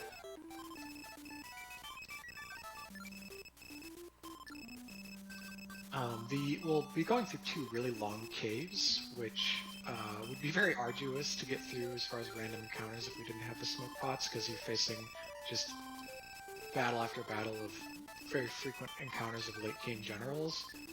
You don't see it because we're using snow pots, but in Wu and Wei, actually maybe in Shu as well, but definitely in Wu and Wei, the final two zones, 50% of the random encounters you get will include special generals, not just random rebel forces. So yeah, if you're playing the game casually, this last stretch here can be a real slog because you won't think to just smoke pot your way through it. But those caves have a lot of really sweet treasure in them. They have most of the best weapons in the game. We're going to be skipping all the swords because we already have 5 copies of Qinglong, and we're only going to be going for the halberd. Halberd is super sweet. It is the best weapon. You wouldn't know how much better it is just based on looking at the stats you can see in the game itself, because when you equip it, it looks like your attack goes up by 10, but actually your attack doubles. Weapons have a really weird scaling ratings to them. Anyway, so yeah, the halberd's going to go on probably like Ma Chao or Zhao Yun, one of our really strong physical attackers. Zhao Yun gets it. Because I'm in the Zhang Bao club. I like to put halberd on him for the next couple fights because he gets to higher HP thresholds and stays above them. Yeah, but I've also come to learn that others. he can easily be turned against you. Then you lose his go. Zhao Yun, it's a lot harder for them to lead you on than... Yeah, exactly. So like that's the downside is he's got more soldiers, but he's got lower intelligence, so he's more vulnerable to tactic disables. I used to play it on... Just like every strategy in this game, it's a little bit of risk and reward playing the odds against the RNG. Well, this fight coming up is the risky one. I mean, if I do have to go back and restock, it's not the end of the world, like Tila said. I think I'm still way underestimated anyway, at this point.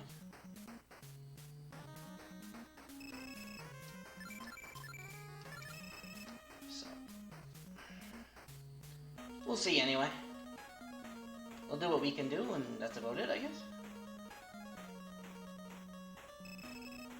Pretty close to end game now, just a couple more fights to go. Like I said, if he stymies me here, I'll give him one more try. And if it looks like it isn't gonna work, I'll just load my end game save. And then people can at least see the end of the game. Because they'll only be missing, what, 3 battles, and all I do is end shot him anyway?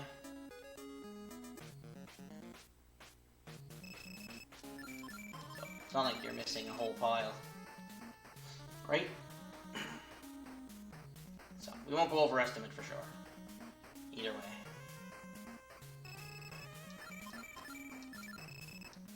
I promise.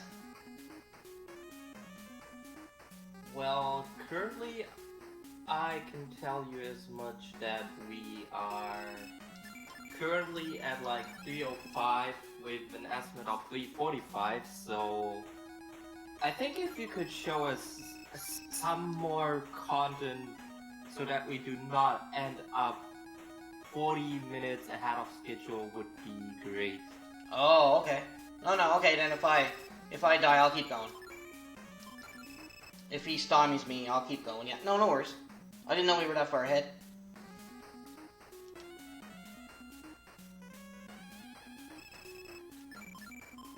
Well, everybody get your bless RNGs out, because we gotta hope for a good fight here. We haven't had much luck recently, but...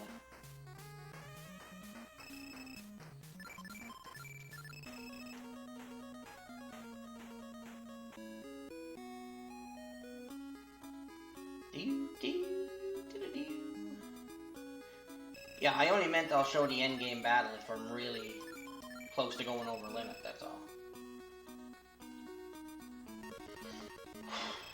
Where's my enemy? Oh my god. Of all fences to get caught off guard on. Not that it matters. He doesn't hit very hard, I love the music in this game. Just love it. Alright, this fight here is gonna put Zhao Yun over 10,000 soldiers. Did I give him the halberd? I don't remember. I know I picked up the halberd. Yeah, I mean, if someone doesn't have it for this fight, you're like, it doesn't matter too much because this one's free, but you definitely have to make sure. Pretty you sure I got picked it ducks up, in a though. row.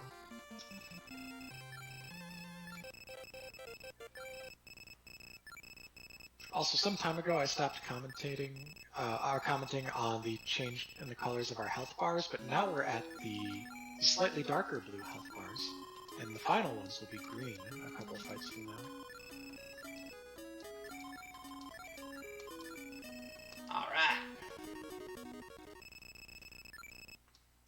He's equipped now.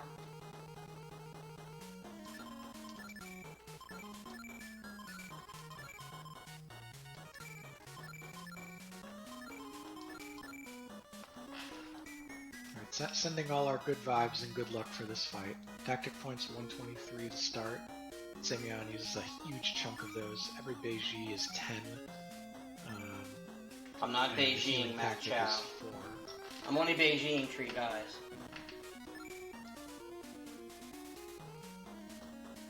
Okay.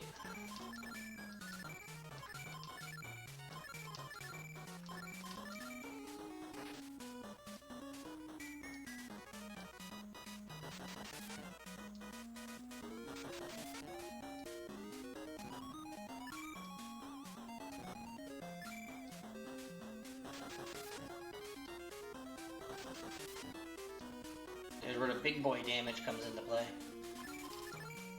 Yeah, so this fight, it's critical not only that we take out Sima Yi within the window of a Semyon disabling enemy tactics for healing, we also need to take out Yang Xiu, who also can do the full heal with Wen Fu.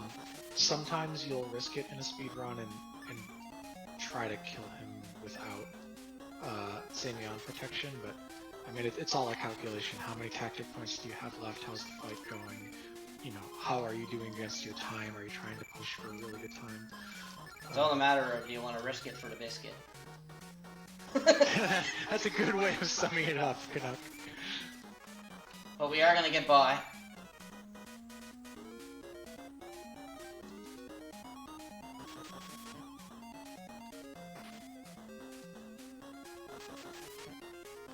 You do love to see Sima Yi fail that Wen Fu, and Yang Qiu also fail a Jimian in the same Menu turn. right.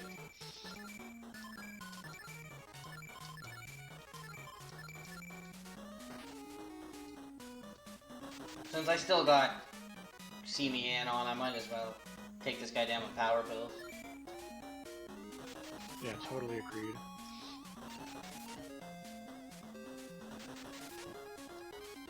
Although, well, hopefully we'll take him down before it wears off. There we go. Oh! Now I'm not sure what I'm going to have left in the tank here. Yeah, there are a couple of ways to approach the fight after this, Well, based I on don't your have any remaining power resources. pills, You well. can switch to an Ansha general, like you can switch to Jiang Wei, and try to Ansha just the tactic caster in the next fight, or the 2 physical attackers and try and all-out your way through it, or you can stay on Beiji and just Beiji your halberd user and put all your remaining power pills on him. Try and go for that sort of strat. What are we looking at? 57. We're going. Alright. Wait, was it 57 after switching to, yeah, okay, cool. Yeah, after putting Jiang Wei as my tactician. Yeah. Which means I have Yeah, I like your odds. 5 on Shaz means I to, have to change the formation take down just a Shen. touch. There we go. Because we want Zhu Jilang to be in the party. We're not going to bother switching the inventory from Jiang Wei over. So, alright, let's make sure we got this right. Jiang Wei is our tactician. 1, 2, 3, 4. Yep. Okay, here we go. Yeah, lately I've been having a good clean fight against him.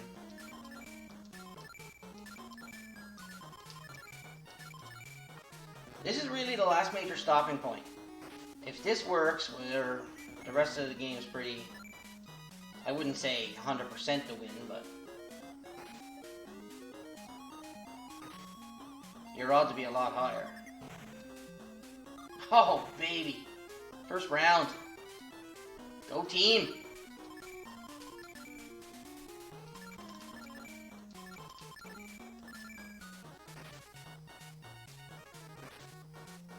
Yeah, that really seals the deal for the run.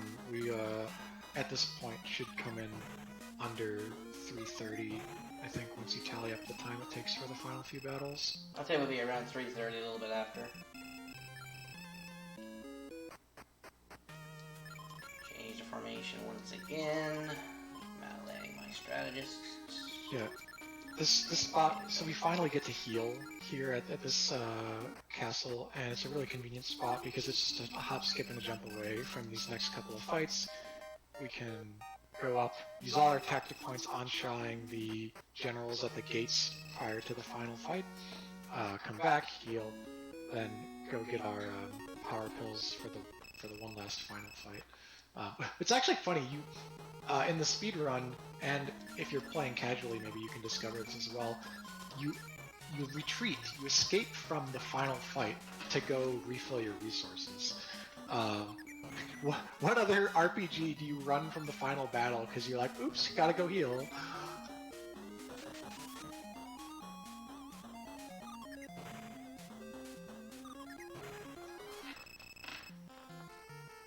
Yeah, the SEMA kids got me, I did a practice run the other night, and I ran out of anchovies on them. So that didn't work out well.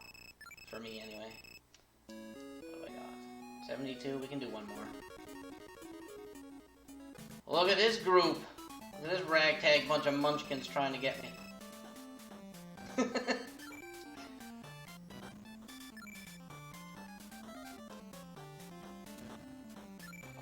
I have the extra smoke pots. I probably should use them, I guess.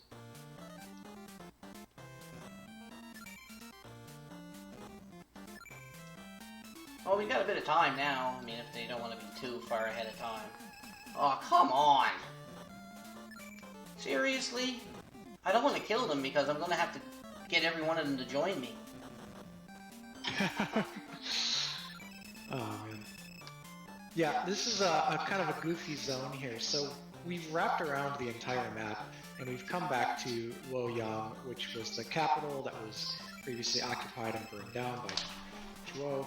Well, now it's been rebuilt, and it's the seat of power for Sima Yi. And this bridge from the castle we're just at connects us right back to it. But we walk through this, like, Zone 2. Yeah, Zone 2. This could put me over budget. Encounters. Maybe it's Zone 3, I don't know. Sick of trying to run. Jeez. I failed, what, 5 times? Yeah, there are different run rates for different kinds of random battles, which we didn't actually have to talk about that much early in the game because we weren't getting too many encounters. I think I got a few. But generals, you have, I think, 50% or less chance to succeed in running.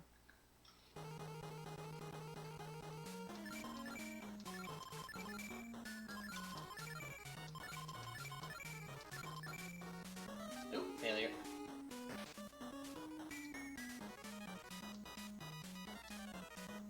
Failure.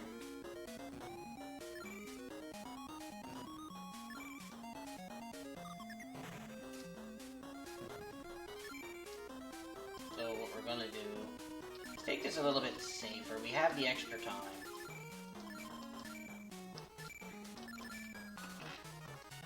Oh, we're Genion. Forgot about that.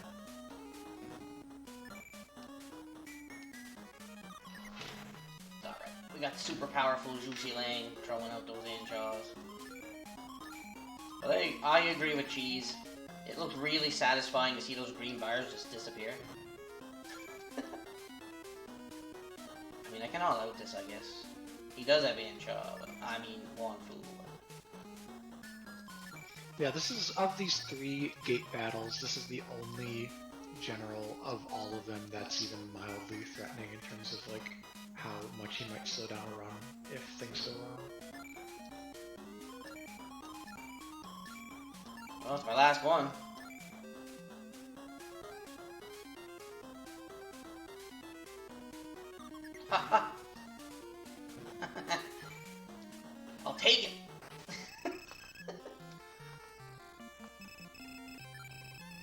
day, baby. All day. I'm just gonna go back and forth and get ins after the fences. I've got the time. I'm probably only, what, maybe 10, 15 minutes away from the finish. Depending how the next couple of fences go. I guess.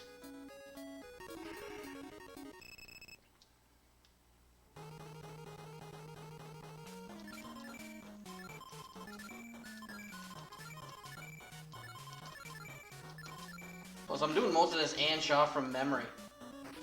It's been a while. Ag 1 is in attack. There we go. Beautiful. We're actually going to head back and get another in, because this next fight is going to be the tricky one, and I want to have all my tactical points for it.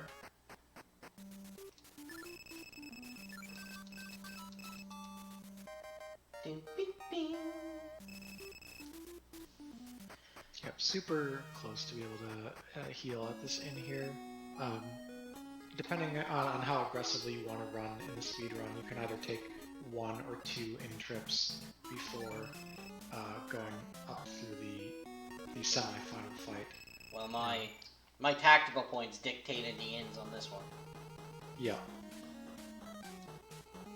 Yeah, so for the semi-final battle, you're facing the 2 sons of Sima Yi, Sima Zhao and Sima Shi, who are both actually similarly capable to him. They've got really dangerous tactic lists, and fortunately they are able to be unshod, though at a relatively difficult clip given their stats. So we'll do our best and just fire all our attack points into these 2, and then try and run and or use an escape tactic in the next fight. Well, that's good. He's the hard one.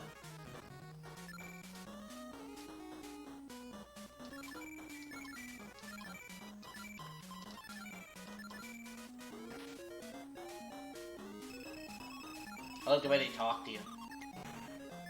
How much does Liu Bei pay you to throw your life away? I don't know, but the same amount he pays me to take your head. Hey. If it works. Yeah, these battles have that little extra flair and drama because the Sima sons taunt you before they attack.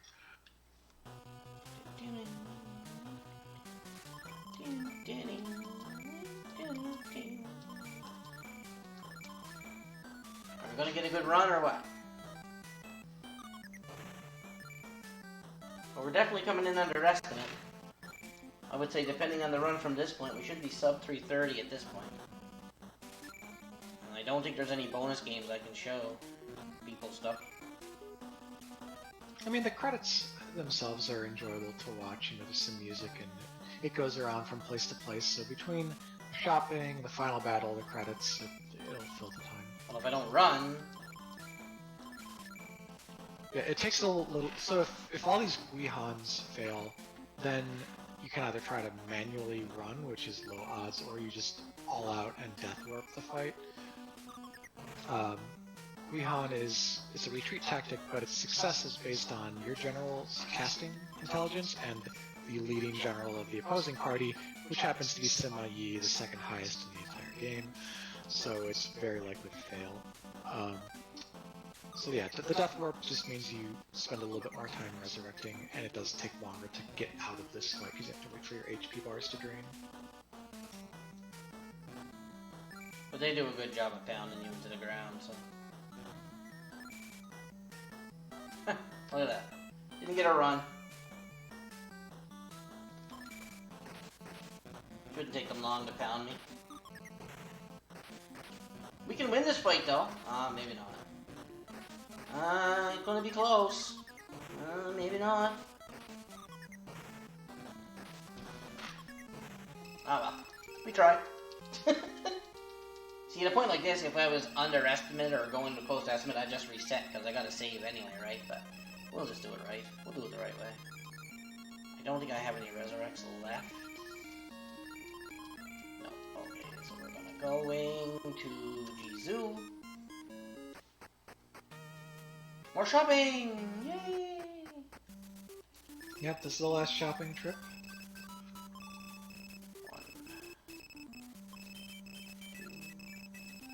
We have this one town that we've kept coming back to for just about all the shopping, because it's got everything we need to restock on at all our different points: Resurrect, Smoke Pots, Golems, Power Pills, and the shop is very close to the entrance, so just kind of an all-in-wonder place. It also, did you?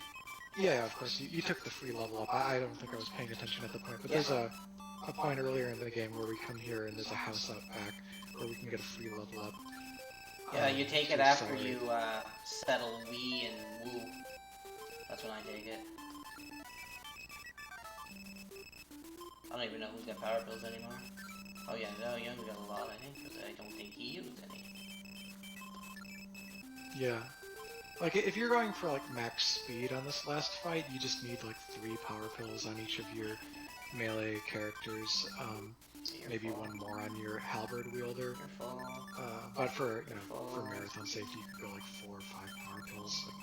Like, just make sure you don't run out, or if Sima Yi sneaks in that one food, that you still have a chance to finish the fight. I made a menuing mistake here. I got some names mixed up. I mixed up Zhu Xilang with Ma Chao somehow.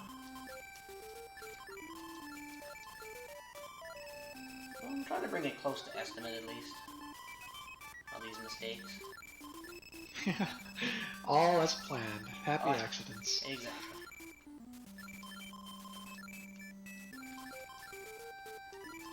Alright, it's good for power build. Alright, now. Resurrect 1. Resurrect 2. Going 1.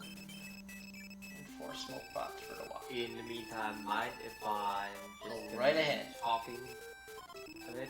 Yeah. Alright, cool. I just want to say that we do have, within the next 20 minutes, right after this run, we do have the Final Fantasy VI World Collide run, and the big war has been coming down to a halt a bit again. Yeah, we currently got Vinny in top spot, followed by MC, HW, Atma, Atros, and Cecil. If you want to see any of those names that are not Vinny or MC, then get your donations in for that, because there is really not much time left for that. Otherwise, keep in mind we also have the other incentives open. For example, the Yakuza minigame showcase, or the entrance randomizer for the Skyward Sword randomizer. I'm not gonna bother saving. I have a safety save if the worst happens. Oh, sorry, bud. I was done anyways. So, right back to you. Yeah, that meant to be myself, just under my breath, but...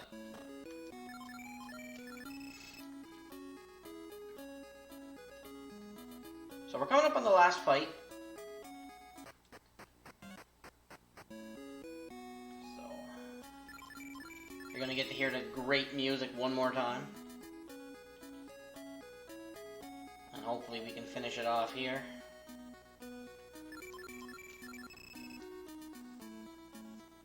Make sure we got everything set up the way we want. Zhu Xilang's my tactician.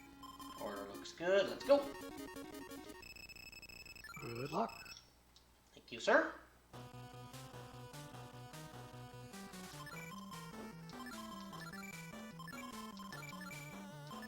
Okay, I got Janeway in the wrong spot, so it's gonna throw the muscle memory off a little bit.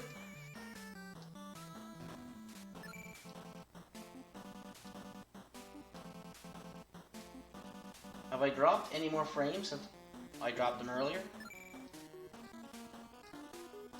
Oh, first round wear off? That sucks.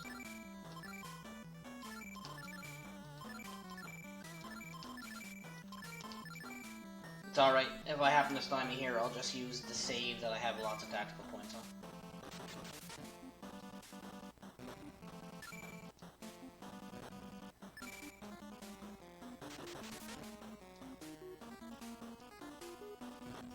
at this juncture, like we have enough defense and enough soldier count that just about everyone stays above 10,000 consistent.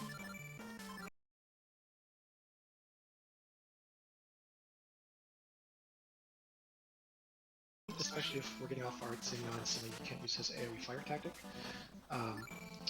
So we're not under really any threat of dying to this team.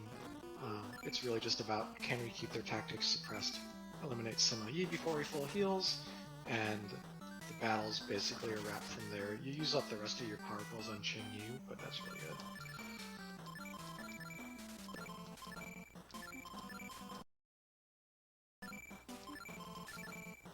Okay, there we go. We're okay. We're good now.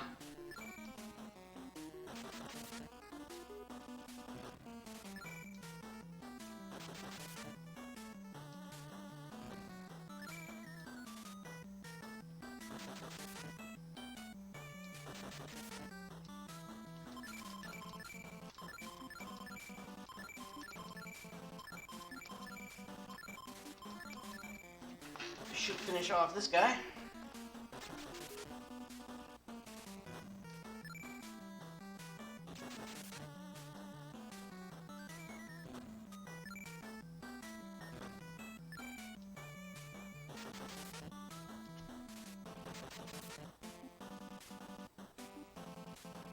Don't care at this point. None of these three generals really pose a threat. If Zhao Yun dropped below 10 grand, maybe I'll pull back the heal. But other than that, I can't see me stopping now. Oh yeah, absolutely. I probably won't stop even if he falls below now. There's no sense. We're not going to kill everybody. And yeah, Time will be fight coming up in about. I'll tell you when time is. Should be coming up in about 45 seconds.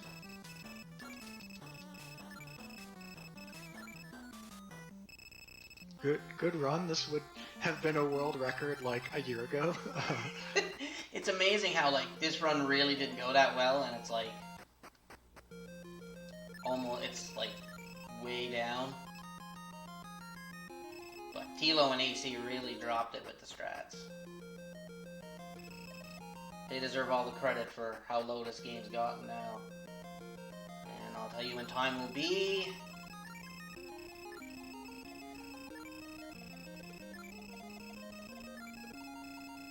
And next time. And that is Destiny of an Emperor. Fantastic. Very well done. Couple of rough spots, but we made her. We made her. So, yeah. No, well, I hope you all enjoyed that.